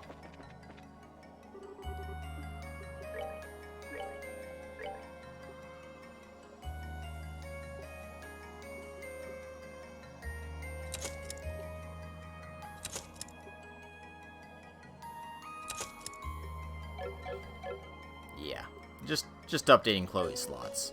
She's one of the more useful characters to have, so I don't feel bad about doing it like that.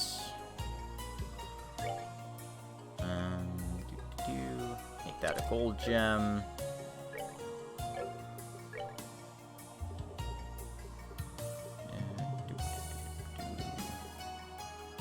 Temporarily remove this one, make this the silver gem.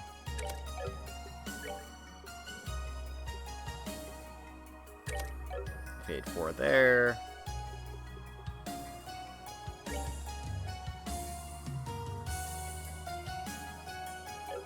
Actually, I just want to see if I've got any new arts for doing that.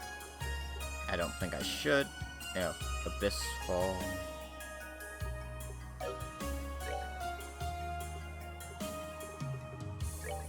if I get that from 18, then that means cast 2 is just better for her. Yeah, this is fine. Not gonna need 20 time points to do that, so don't worry about that. Abyss Fall is a little less EP, but a little less EP, a little smaller area. It's still a very powerful spell, though. Alright. Cool. More importantly, it gives her a buttload more EP. Oh, crap. It's like, oh yeah, I'm fine. I unlocked the rail station. No, I forgot to do something.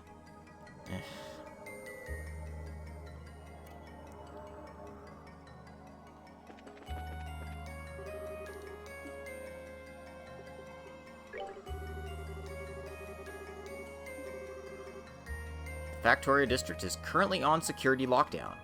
Please present your Gospel ID and enter the password to access this function. Great, we need a password now.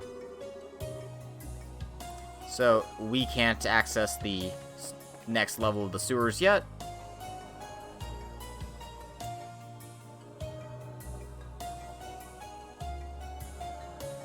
So, let's go exploring, shall we?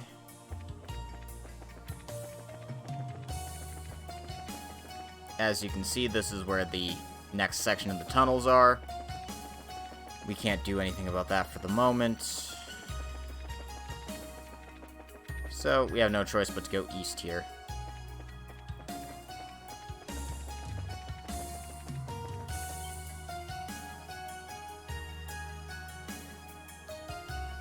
And surprise!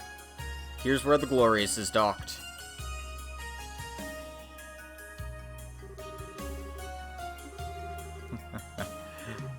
No clue. With the professor and the forces all heading out together, doubt there's much left for us.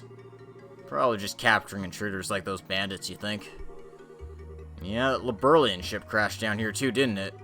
Do we need to deal with them? We got orders on that. Professor says to ignore him until he and the others get back. Not like they can do much to us until their ship's fixed.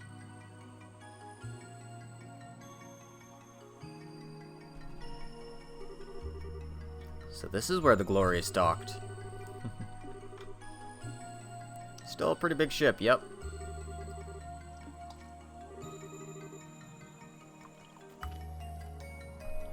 Apparently Josette's gonna run rescue solo here. Like a dumbass.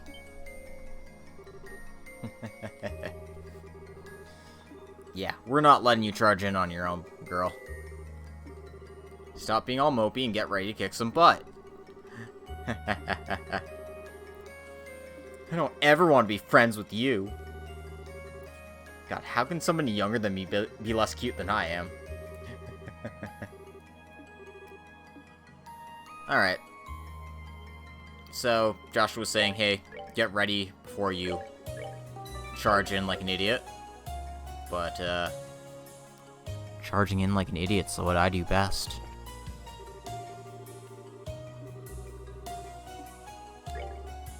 So here we go.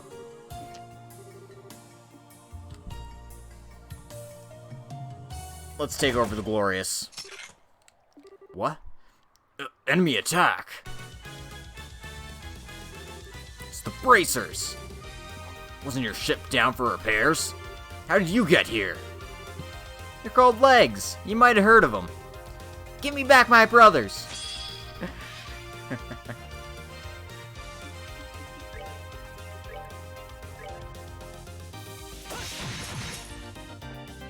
Luckily, these jerks are susceptible to attack delay.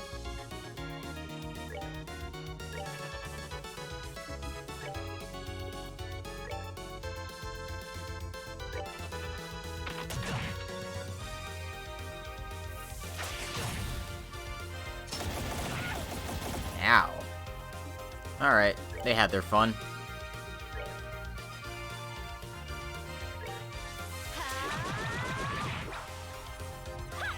I might have accidentally knocked that cougar out of attack range, but whatever.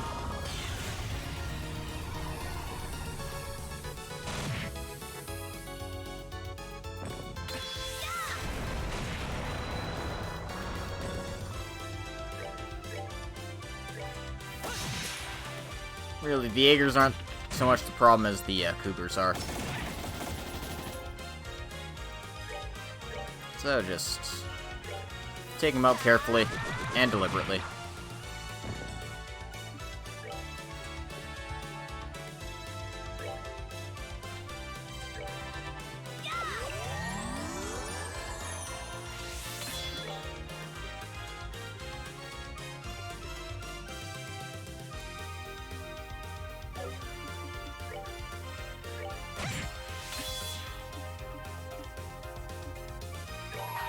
Anyway, let's just show off Chloe's new S-Craft here. As you can see, it's a medium range attack. Oh, Agnes, great Septi and Overseer. Shine down thy radiance, and smite those who oppose us.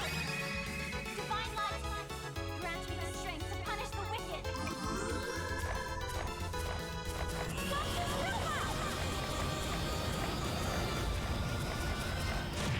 I mean, she's pretty badass, I won't lie. And it does a fair bit of damage. Well, that takes care of that. But it gets rid of Chloe's niche. Hitting her S-Craft button is a panic button when you're almost dead. And getting a full revive out of it. I mean, I don't hate it, but she has a better one, so I'm gonna go fix that immediately.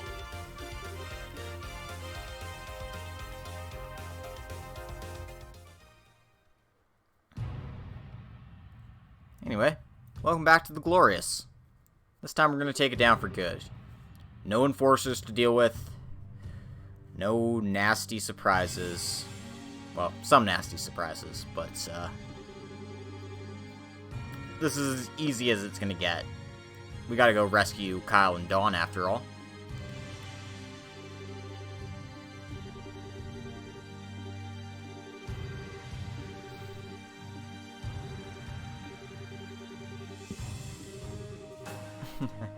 Well, it's technically a guest room. They're probably being kept in the brig.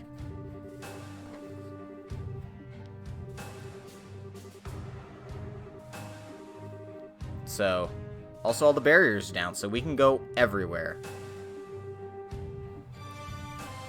There are a fair bit of treasure chests in this area. About 30 or so by my count. So, you know, be careful and deliberate when you're exploring.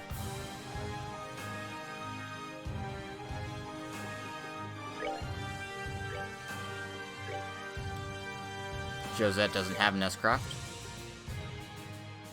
But yeah. Look Christ 2. Radiant Flash.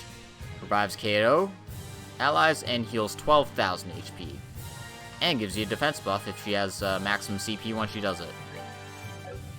So, you know. Best thing to put on her is that. Where the fuck do I start?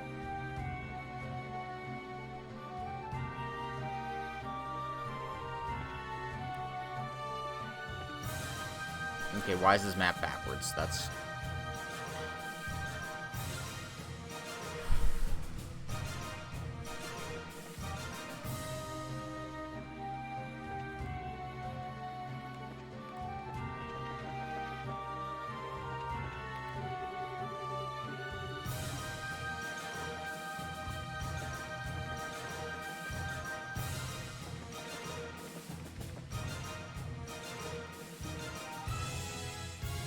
Okay, here we are.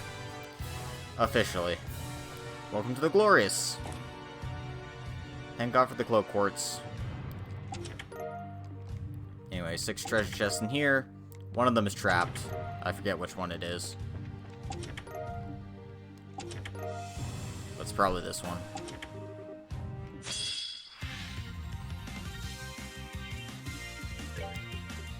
So by this point, you know how to deal with archaisms. Delay him to shit.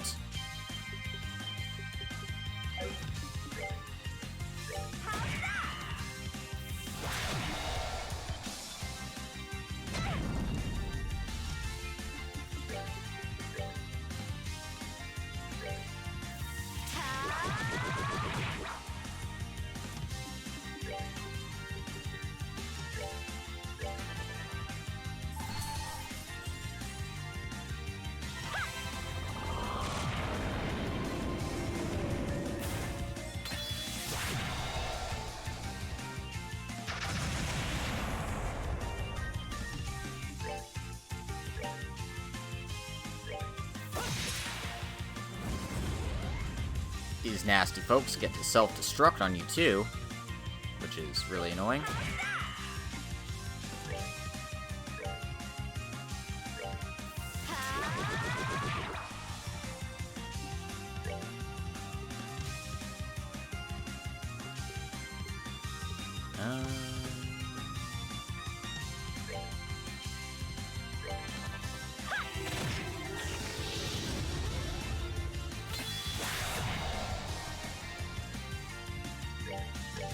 Naturally, they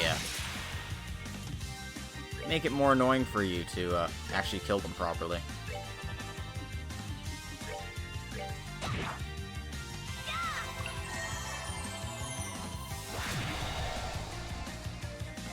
But they'll go down soon enough.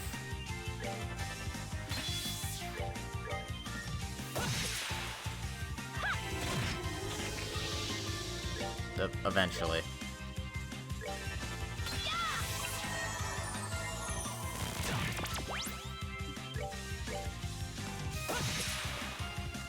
Yep, and Estelle can finish it off.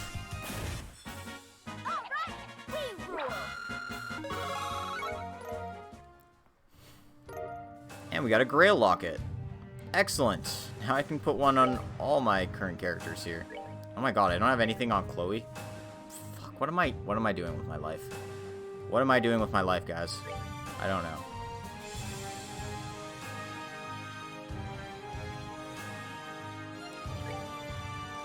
May its holiest of light act as our shield. But yeah, we'll give her the Divine Cross to boost her parameters up as well. With 645 art, she should be doing some serious damage to things. Theoretically, anyway.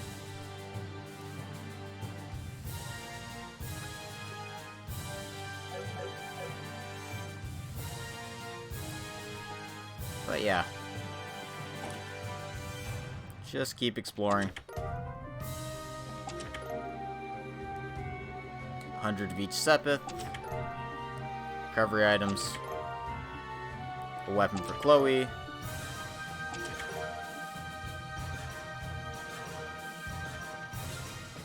And here's the brig.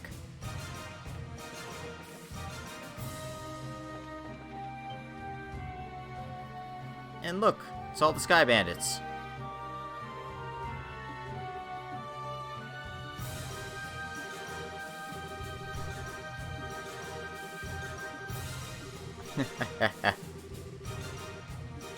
No, we flew here, you know.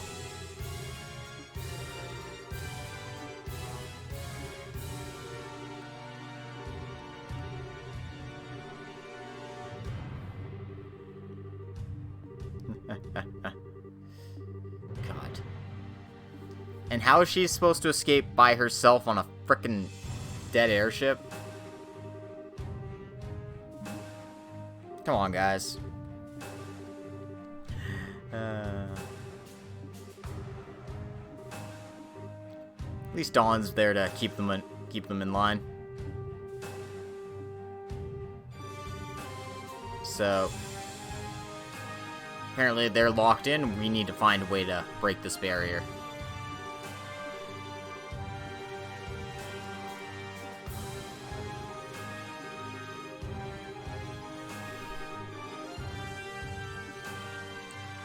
Well, we're gonna have to find a security card then. Get into the device there, and we should be able to deactivate it. Sounds simple enough. And they probably changed the card, so we'll need a new one. We'll need to go to the second floor of the forecastle. So basically where we were captured, pretty close to there.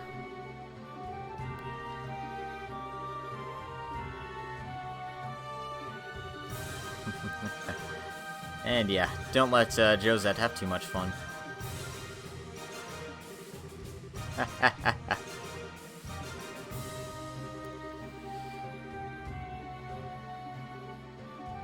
Alright.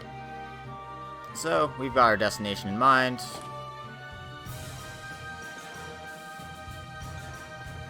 let's go ahead and take our elevator and head up to the next area here.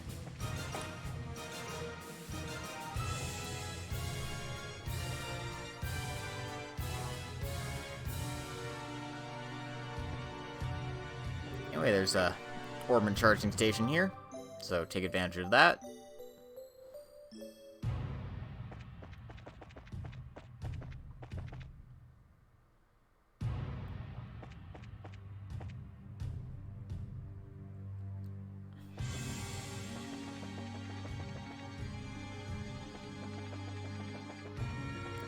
I don't think there was any treasure chests in the hangar here.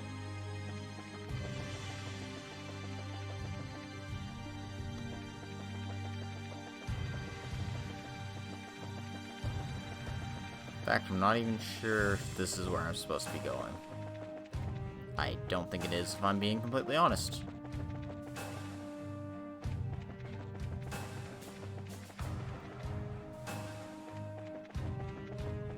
So yeah, never mind me, that's not the way to go, I guess.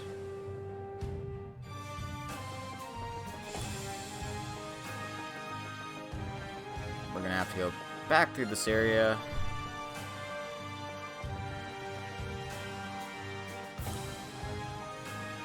Take the elevator up to the second floor.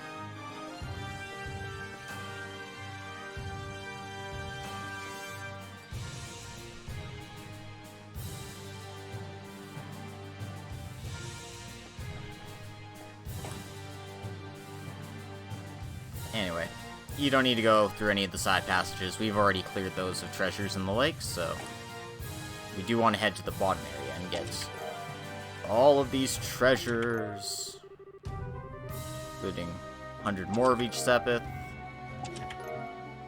a lot of recovery items, nice set of armor for men,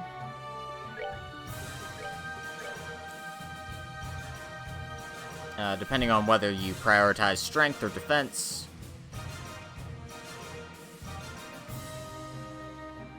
Yeah, because this is Arts Defense 35, Strength 50, Dex 25, Agility 20, compared to Agility 5, Speed 5, Arts 30. So, I personally think the Armored Barbarossa is better, because it helps Joshua kick some serious ass.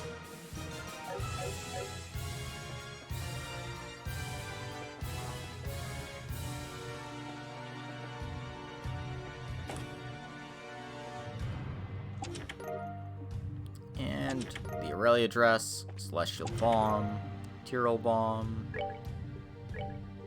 Get another one of these. Drops Josette's strength down a little bit. Gives her better arts though. Depending on how you've got Josette spec'd. She's not very strong anyway, so you can make her a caster and, you know, be fine with that. She's actually a fairly good choice for being your quick caster if need be. Her speed is pretty high, relatively, and she doesn't hit very hard anyway, so you might as well have her do all your support casting. That is, if you actually plan to use her. I can understand not wanting to. Serum powder. Charge, S-tablet, standard fare.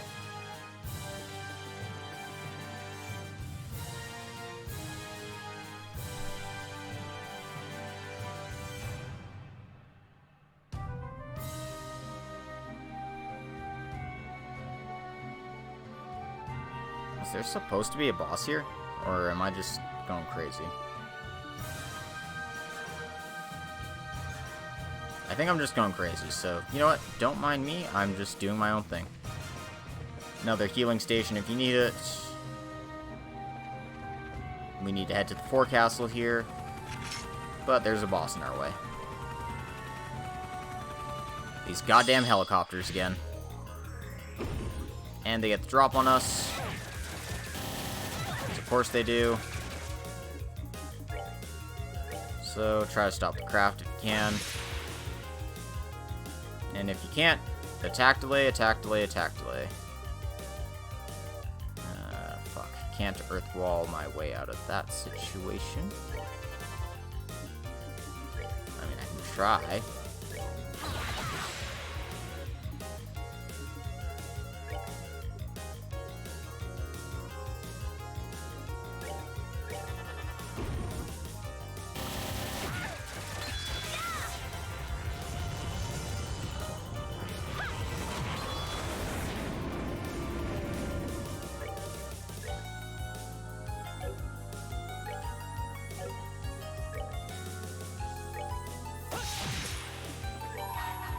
Well, screw it.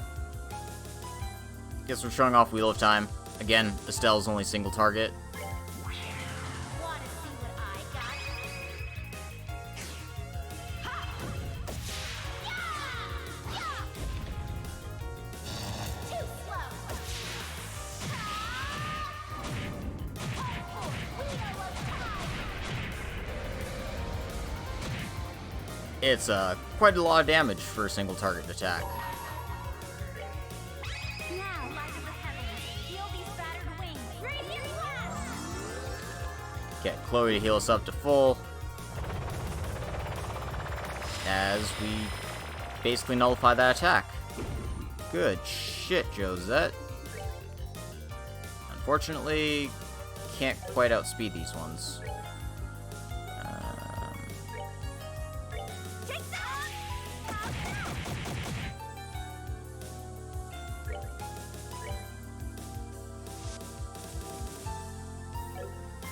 I wonder if the correct strategy here is actually just to try to kill it before it goes off.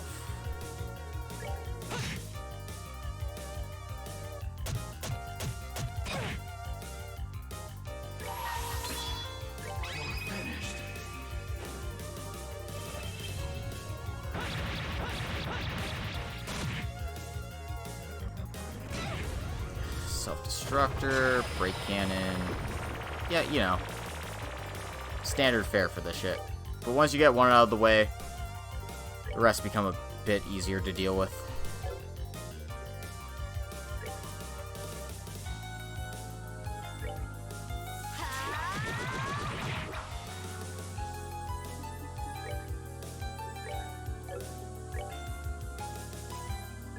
Come on, let's do it!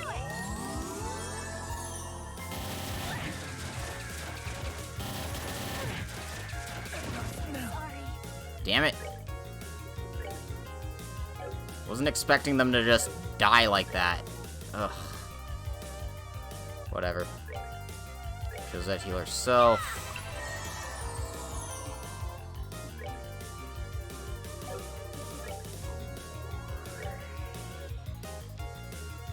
You know what? Perfect time for one of these.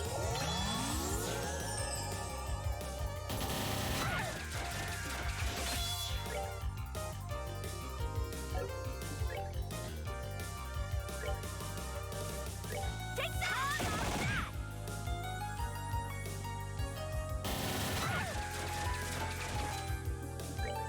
And get Joshua back up on his feet.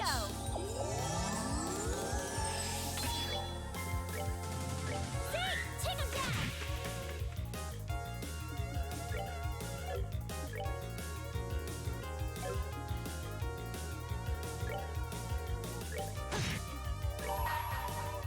Wanna see what I got?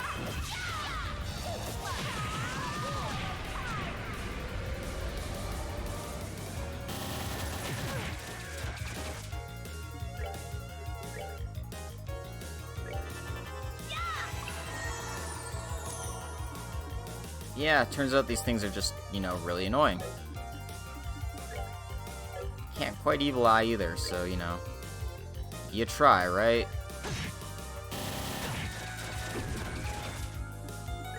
Now that's charging again. Take that!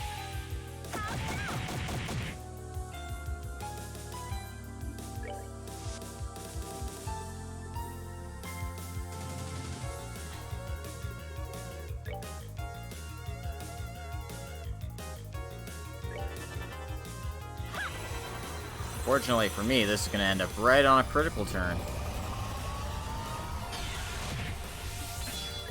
And I was thinking I'd do more damage too. Now, Liber heavily. Oh, whatever. Okay. Could have been worse. Could have been better. Could have been worse.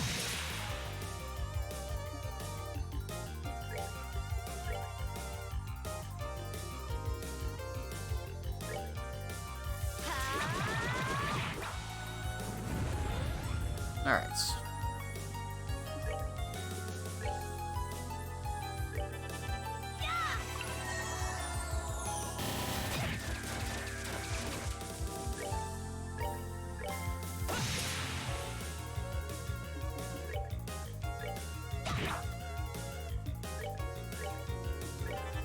Just keep your health up, and eventually this thing will fall.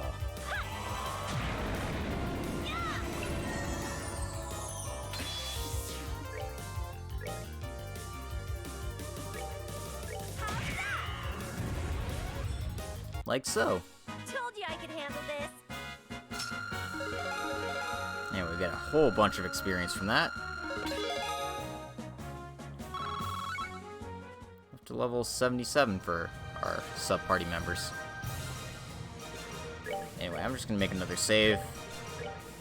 Because I hate that fight. It's not particularly bad, you just gotta get onto the right foot. And having, you know, CP would have been lovely. Can't obviously expect miracles. We don't live in that kind of time. Anyway, more treasures here, including the Jagd Panzer, in case you need super defense at the cost of everything else. You typically don't. Sherazard gets her best weapon there. Standard fare. Again, you're not missing anything because I'm going to all the, not going through all the random side doors or anything. And this is about where Estelle was locked up. So it's the Jaeger Barracks, security room. So let's keep our eyes peeled. In this case, you will want to check each room one by one. Most of them just have random monsters inside. Some of them we've already picked clear of their treasures, which is why I said don't explore the ones at the top for obvious reasons, because we've already cleared these. And there's our security card. Easy as pie.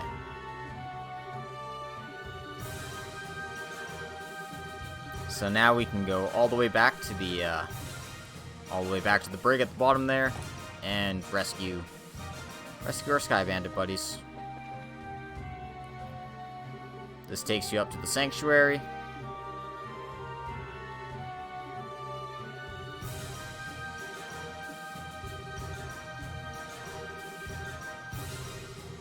And this person reads a person's voice to identify them.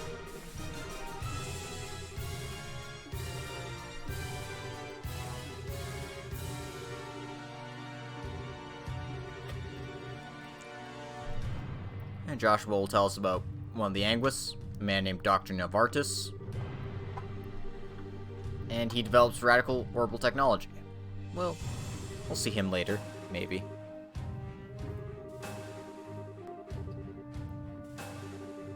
Less mad and more completely incomprehensible.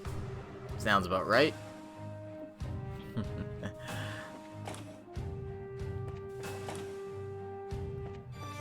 Anyway, we've looted these ones as well. So, obviously.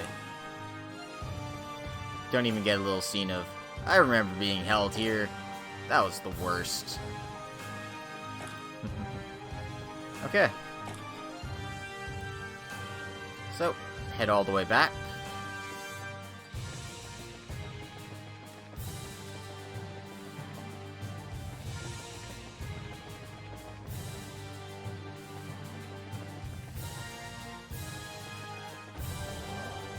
And you can see that they're unloading the security barriers on us now, because they're pricks.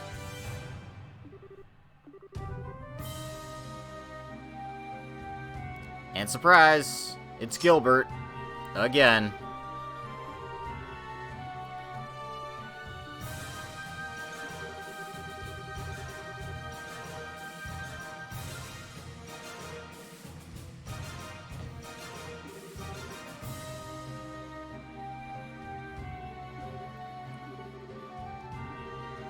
He's an alumnus of the Royal Academy, but he's not much of an alumnus after attacking it, Chloe. We first met and arrested his dumb butt when he was a flunky of Rouen corrupt mayor.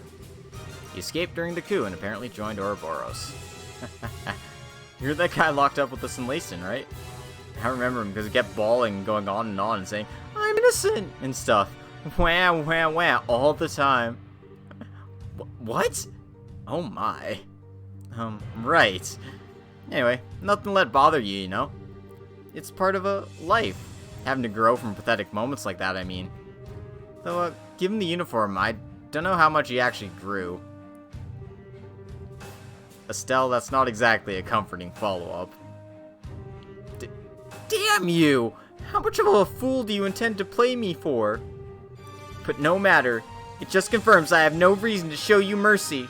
You face now the power of the new Gilbert. Tremble!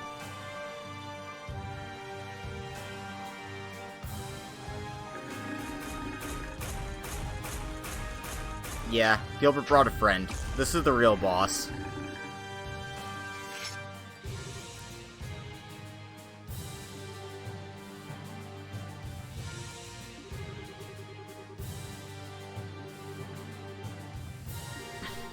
Cower, beg for your life. It ends here. Alright, here we go.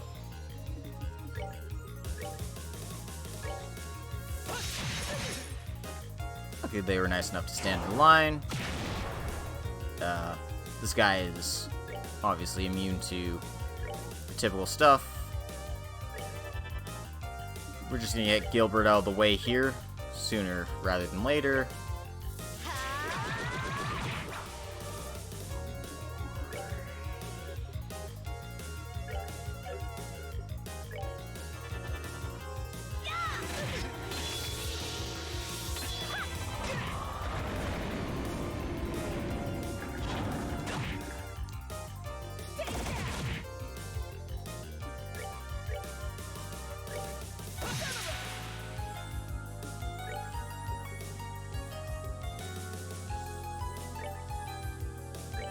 Anyway, he does a fairly nasty amount of damage, so make sure you keep your health up.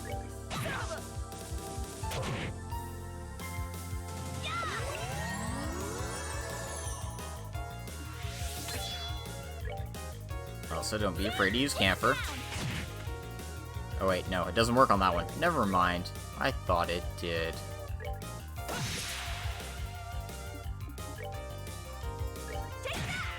Oh.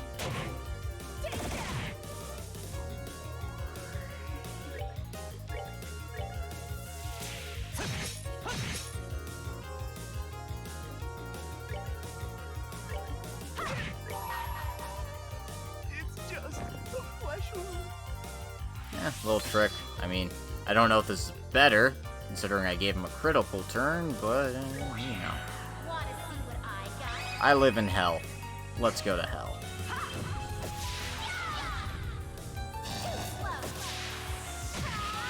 This is where I'd have Josette jump the turn order if she had the S-Craft, but she doesn't.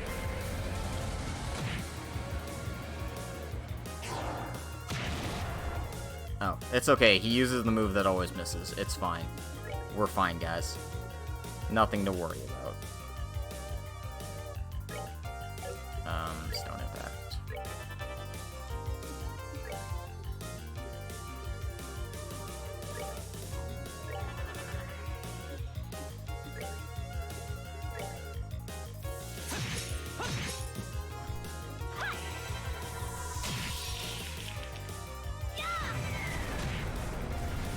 And it's almost taken care of.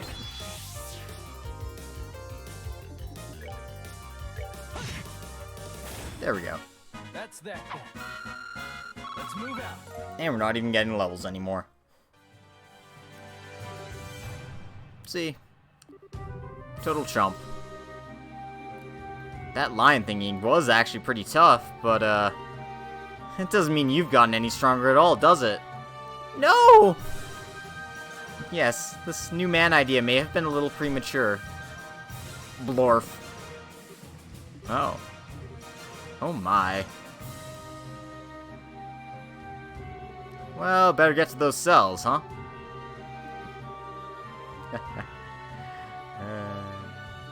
Oh dear.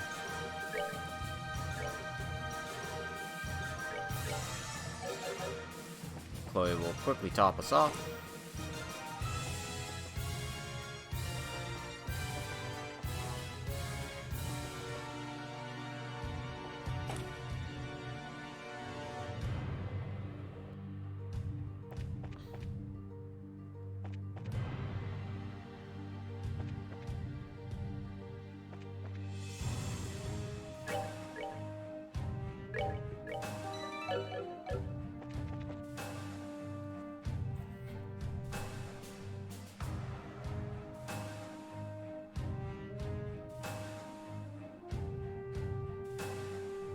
Alright.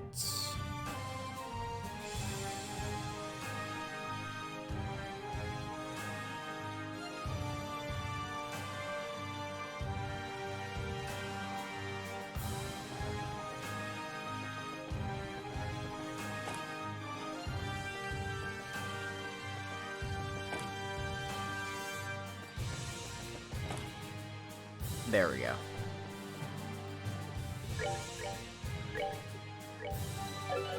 Sorry, making a quick save there. Alright, we want to access this area now. And we don't want to open Barrier 1 just yet. We want to open 2 and 4, because they have treasures behind them. And it kind of kicks you out of the area once you've rescued them. Which is really stupid. And actually just really mean, so... Open those up.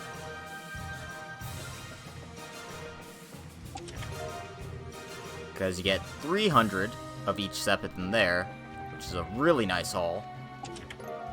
And the Yogged Garters, which I think are, like, super defensive, but at the cost of movement and such. Actually, they aren't even better than the Composite 2s. They give you more movement and speed and agility, but they lower your dexterity. Okay, cool. Oh, Persevere is just better for Chloe. I should put that on.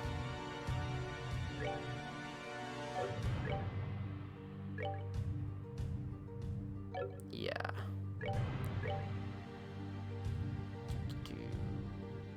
No.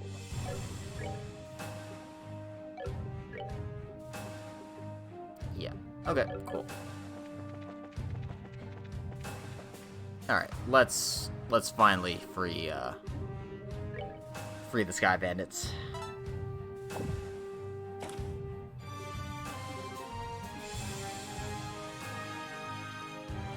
So that's one problem out of the way.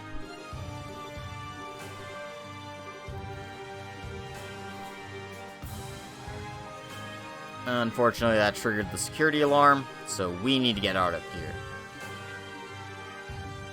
And that's why you want to get all the treasure chests out of here first. Because you'll be denied access to this glorious for the rest of the game. Of course, Campanella was actually here the whole time, just watching us do whatever.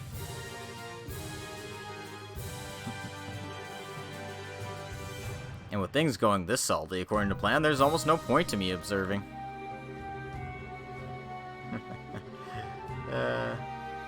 Seems like Campanella's just here to have fun. And unfortunately for Gilbert, his kind of fun isn't the kind of fun for everyone. Well, we shook off pursuit, and we're back to the Cradle District here.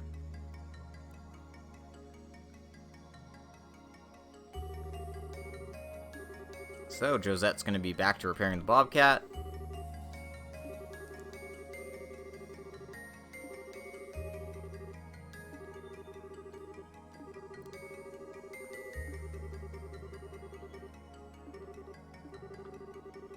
And since we still need to find the Oriole, we need to continue exploring.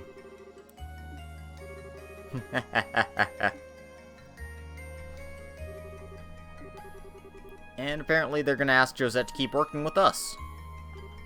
I mean, she was kind of helpful as part of the exploration team.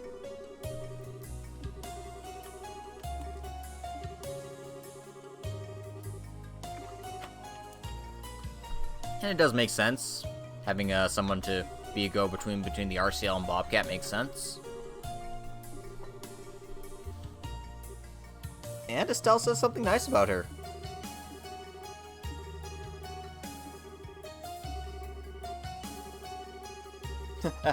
Just total resignation that I'm at the command of an airhead. How about I order you off the edge of the island then?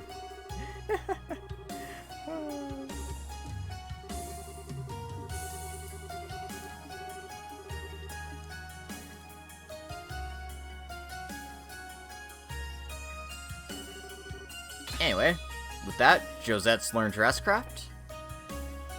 There's one thing we need to do before we leave this area. We still don't have the password for, the terminal here. So, we need to go inside the Bobcat and, talk to somebody who might know the answer. Turns out Kyle does. Orpheus. A plan to resurrect a person... whatever. Nobody cares about Orpheus. And apparently the guards were talking about Orpheus. It seemed kind of meaningful, so it stuck out. It could... but what is it? Is it the name of the district? It's not. Is it the proper name for the Gospels? It's not. Or is it the password for the terminal? It's the only thing it could be, so...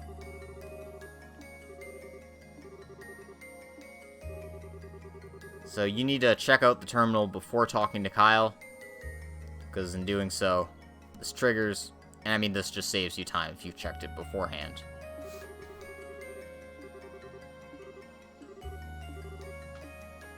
So, with that, we can proceed to the next area. And since we're proceeding to another area, it means I can switch my party around. Not that it hasn't been fun. But, you know, I might as well get all my party members up to a certain level.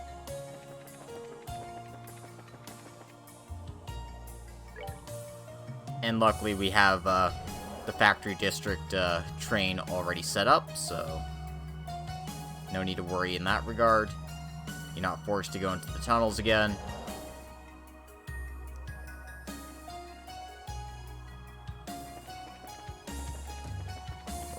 Any such nonsense like that. Just head back to Calmare, head back to the RCL, and reset your party.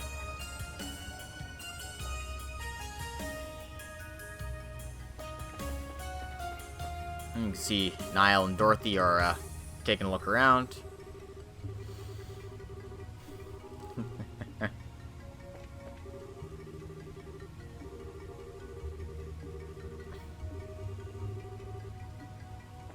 See if anyone else is kind of like chilling out in the park district here. I don't think they are. I think they're all near the ship, but yeah, they're all near the ship. It's whatever. Let's see. Progress is proceeding a bit more smoothly. We got some gangways set up now. Still got this piece of engine in our way. It's gonna be a real pain in the ass to remove.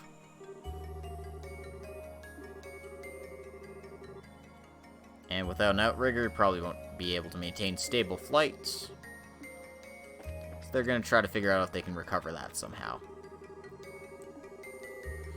Got all the scrap collected. Got the gangway set up. So everyone's pretty hard at work here. Agate's still working on heavy lifting.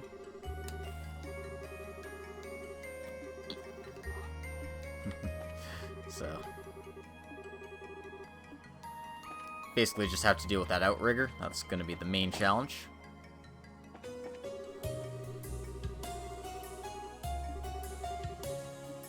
And repairs seem to be going a lot more smoothly. Just shows what the power of teamwork really is.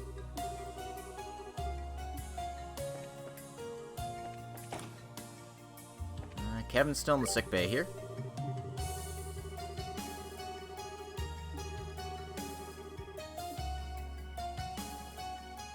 And I'm just gonna rest, recover the CP.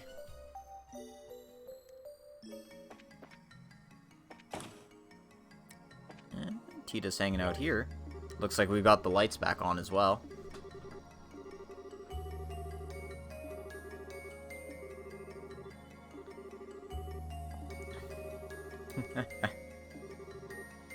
So, yeah, progress is going really fast for the Oriole or the RCL here. I'm just gonna check something real quick.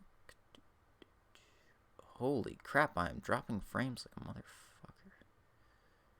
Okay. Good to know. Good to know.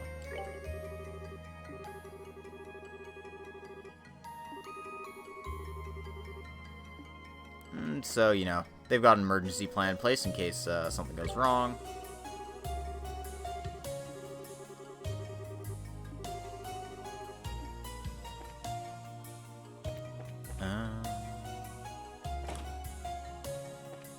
Nobody's in the command room. Looks like Olivier's strumming out at the at the rest area here.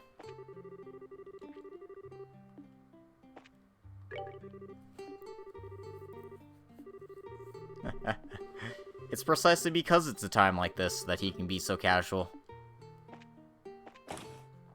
So, we'll leave him to it. Cher's checking these lights. Looks like everything's clear here.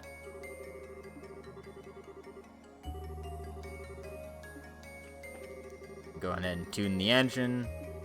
Especially since they're gonna have to pretty much slap an outrigger's engine inside the machine itself. That's gonna be a real hassle. Nobody's at the front deck here.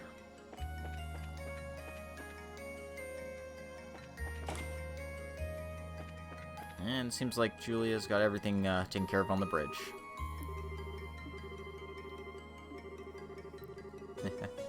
Apparently she has a problem working with bandits and such.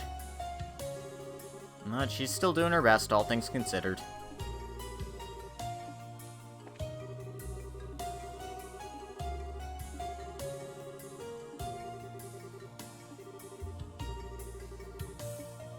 So it looks like they're having a nice little radio conversation, as one does.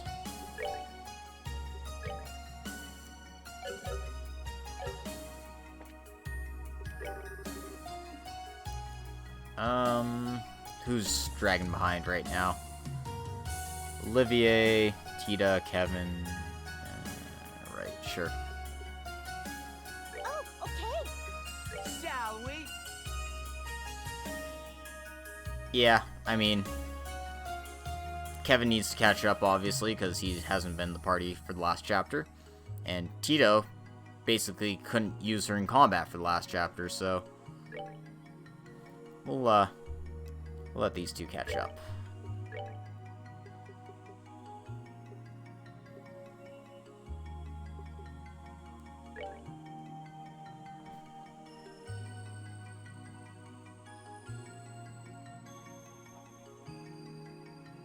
So yeah, we basically got Tita set up like a tank. That 1,039 defense, almost even more than this does actually. Give Kevin his equipment.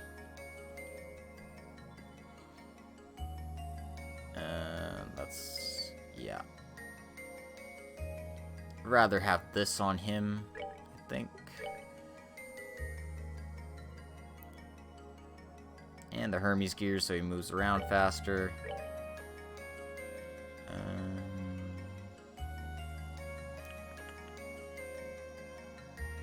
I don't have a Grail Locket to put on him, but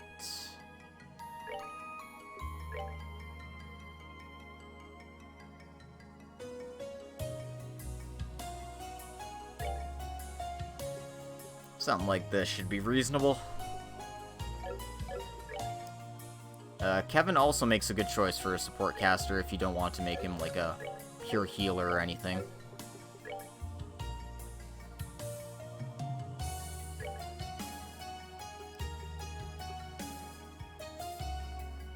Because he's a ranged fighter, and he has, doesn't need his movement as badly as some other people do.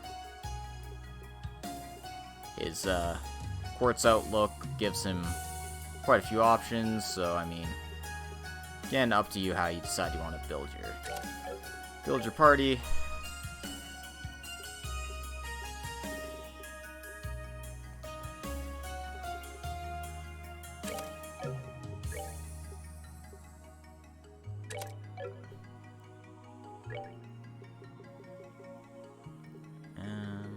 Yeah. No.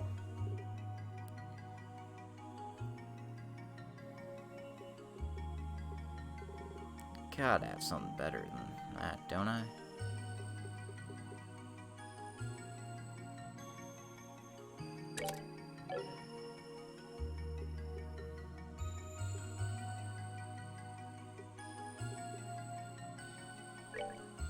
Fortunately, this one is time-locked, so...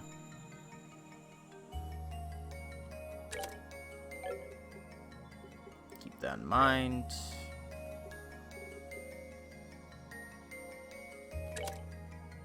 I like running with something like this. Gives you access to Earth Wall, gives you access to all these wind buffs, Crest, Forte, Saint, Zodiac, which is basically what I wanted for sure on him, because it's basically combination La Forte and La Crest for everyone. In addition to actually having just La Crest and La Forte. Clock up EX, you know. You're not gonna be using him for damage when you have him set up with the time gem.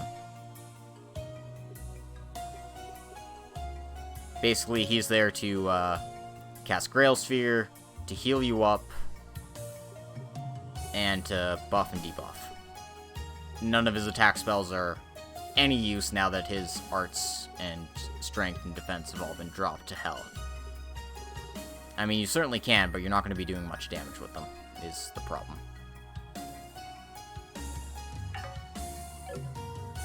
Also, you do want to make that EP4 into EP cut. It's probably more economical that way. Okay.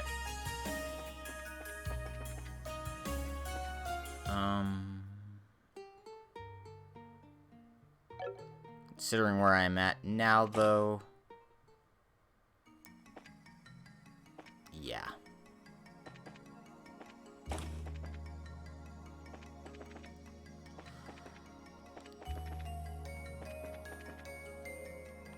Can I not head out here? I was like, oh, I can't run out there with the turbo, but I can head out there. I was like, I thought I was stuck. Stuck inside the RCL for the rest of my days. No. Let's head over to the tunnels here. This episode's gonna be a bit longer, I think. I was thinking maybe stopping here, but we'll see how it goes. Just want to make sure I'm not dropping frames still. No, it seems like that stopped.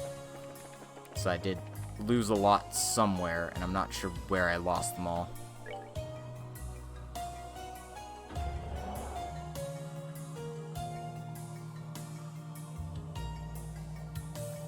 So, I mean... yeah, I probably lost like 3 minutes of footage with all that.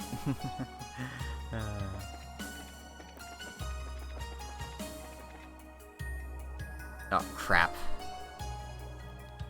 I'm not doing this very efficiently. I need to actually trigger the gate lock, is the problem. And in addition to that...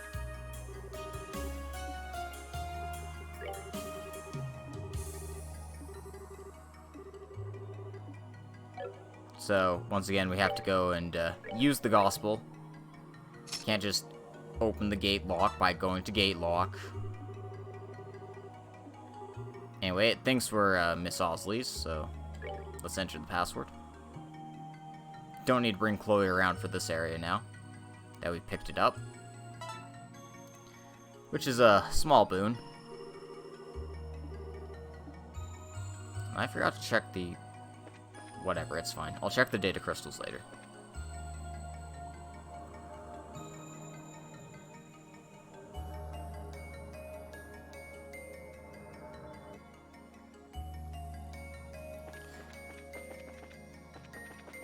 Anyway, back to the factory district. Our next destination brings us into yet another tunnel section.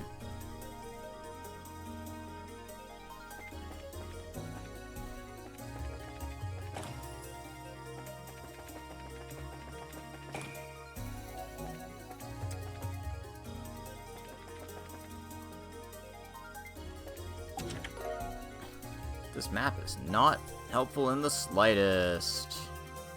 That's because you're looking at the wrong thing, dumbass. Don't... I won't tell, you don't need to tell.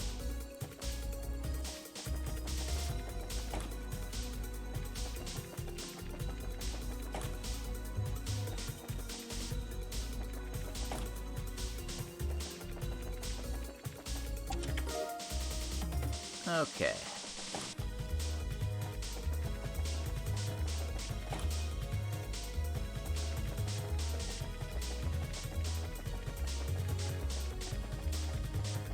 Okay, looks like this is the only way to go.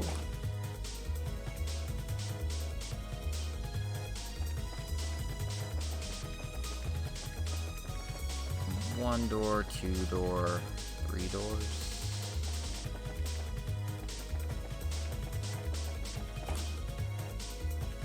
Okay. Trap chest here. Bunch of random monsters. You know what to do. Go ahead and get Kevin on those buffs. So yeah, it does end up really strong. It just costs a ton of EP, and you just don't have a ton of EP. So, you know, make do. But yeah, you support cast really fast, and that's Kevin's strength, basically, if you set him up like this.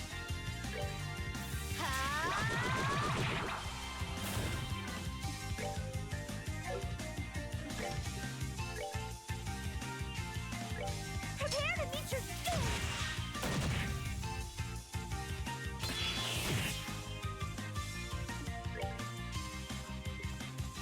But if you want to see how rough his damage is,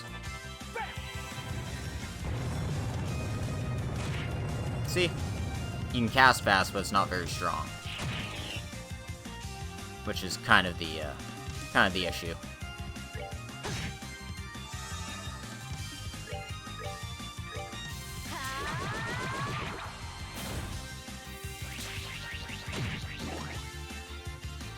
Come on and slam if you want to jam. And you can see you do no physical damage either, so it does really limit you in what you can do. It's kind of annoying in that way. But he does make an excellent healer.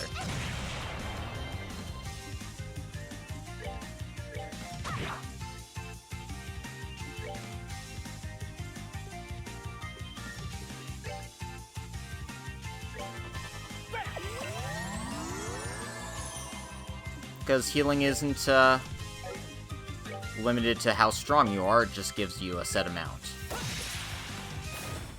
That's that then. So you can get some use out of the Onyx gem, but otherwise it is very tricky. Anyway, inside there's the Spiegel shoes, which are on Joshua right now. And I mean, I can put him on Kevin. Drops his movement down a bit, but again, he's not going to be attacking very well anyway, so what's the point? Just make it better so he doesn't actually die in fights. And with 939 defense, he actually has more than Josh, despite the 14% reduction.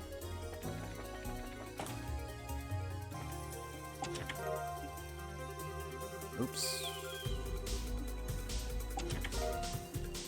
There's the wood gem, which is like the evade 5, or no, it's not, it's the impede one. Regardless, useless one to have, or useful one to have. Useless. Maybe I was supposed to end the episode early. I mean, I know how close I am. I should be fine. I want to take this path first, because you got all the chests in here.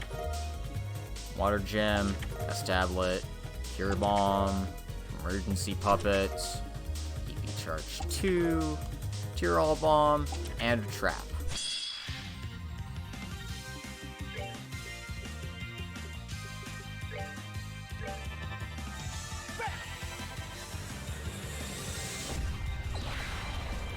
The Zodiac, strength up, defense up. Very nice trick.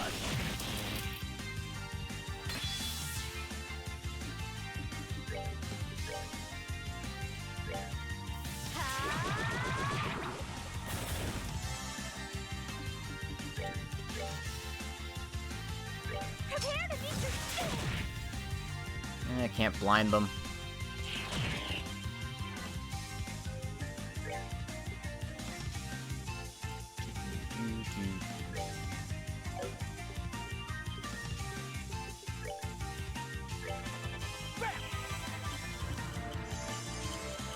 Anyway. True Black Fang. Here we go.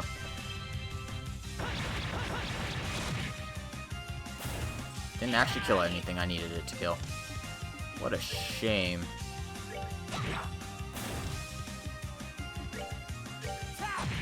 I don't know why I keep doing that.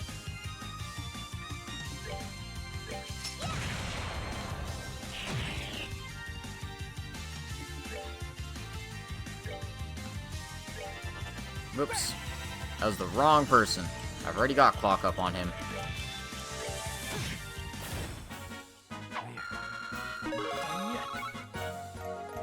Good thing I'm getting so many levels. It's making all this EP recovery way easier. Parthenon gear. Puts your arts up. Pretty good for lady spellcasters, like Chloe or Shara. Otherwise, meh. Now you want to take the right door here. Just have Kevin give us a quick plate here.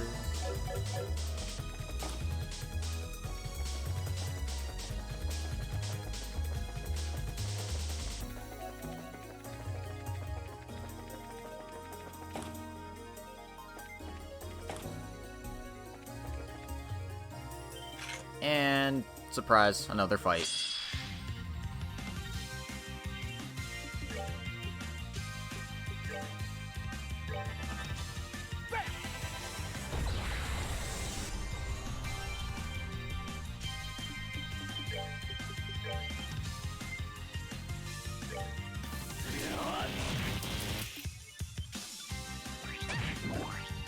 Oh god, he hit us with Space Jam. Anyway, I'm gonna show off Cannon Impulse. Her other one's better, but... Prepare to meet your doom. Come on, everyone. it's essentially the same shit, it's just a little stronger. Scary. A little stronger. Obviously not enough to finish these guys. But hey.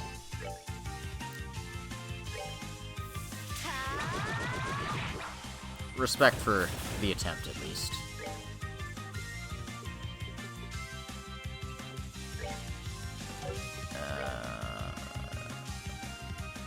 Joshua needs it most.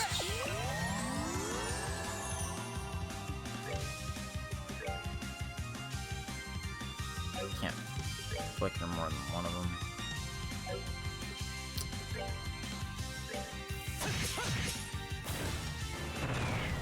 Ooh, stop that.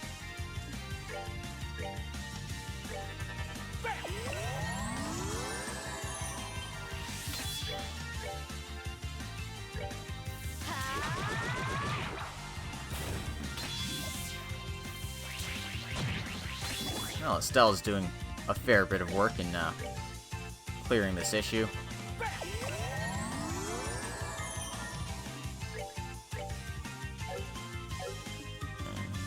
Can't get in range. Don't worry about it.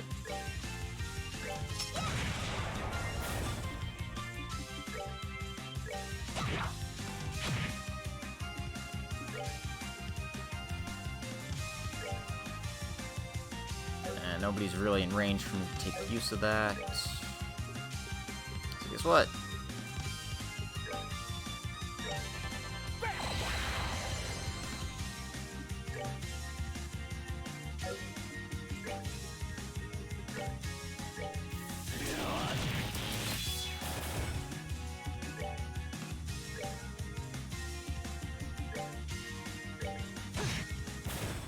There we go. Problem solved. And look at all those prickly seeds we got.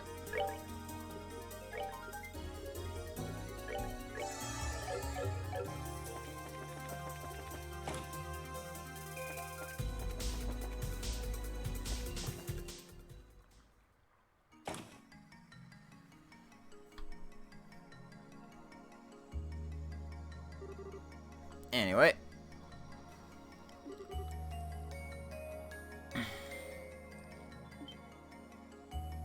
We're finally reaching the end of the area here. And this is why I want to continue just a little bit longer. Welcome to the Axis Pillar. This is where all the enforcers are hiding. Nice of them to wait for us in a big stinking tower, I guess.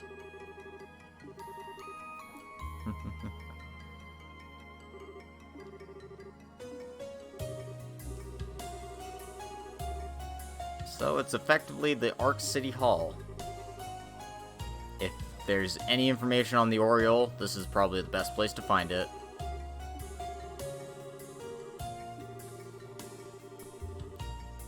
And Joshua makes a good point. Make sure we're absolutely, completely prepared. Let Julia know exactly what's going on. You know, all that sort of stuff. So, we've got a station there that we can't get into. We've also got a path back here. This will give you a fast travel point directly to the final area. How kind of them to leave us one.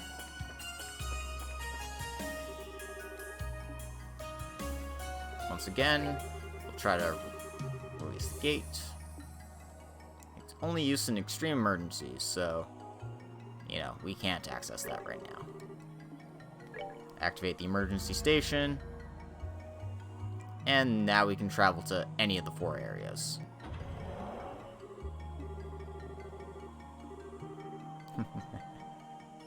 Kalmar, residential area, the factory area, and now here, the Axis Pillar.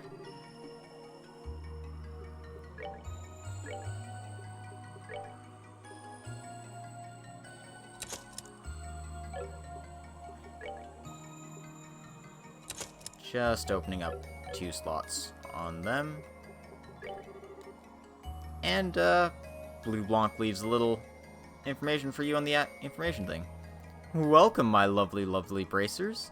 I'm leaving this message here as, knowing your pigheadedness, you will eventually see it.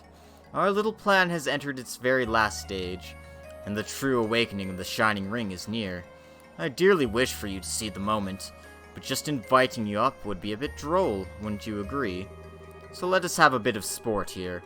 My co-conspirators await you within the pillar. Should you manage to best them and reach the pinnacle, you shall behold the Oriole's resurrection. I eagerly await your arrival. Don't disappoint me, George Wiseman. P.S. Joshua, I'm so very glad to hear you've gotten together with your friends again. Don't you think you're being a bit of a cad and ignoring Luve and Ren, though? I'm sure they'd love to say hello. Yep.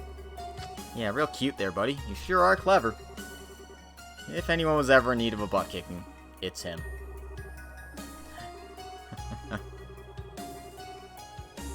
So, we officially know everyone's in there, but I mean, it's a final dungeon. Of course they're in there.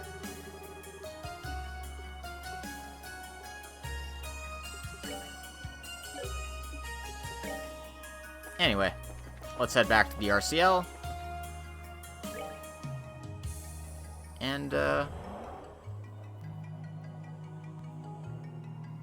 get ourselves prepared for what will surely be the toughest fights of our lives. Their lives, at least.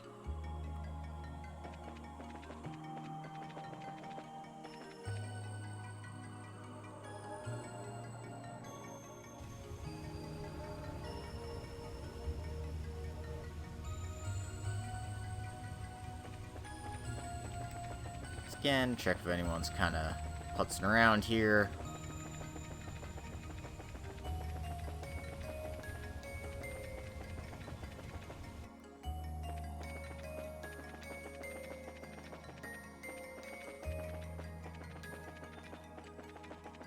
See, the outrigger is still stuck here.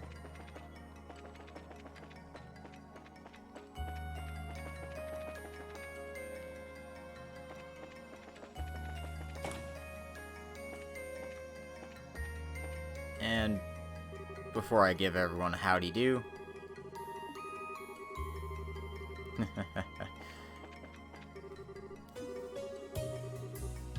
and they hold it back with the howitzer. Interesting. Very interesting.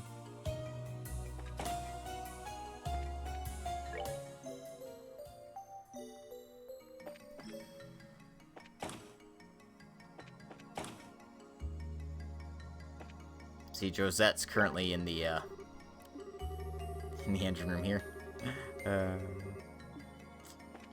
Right, anyway. This is the thing I forgot to do. Check the Capel.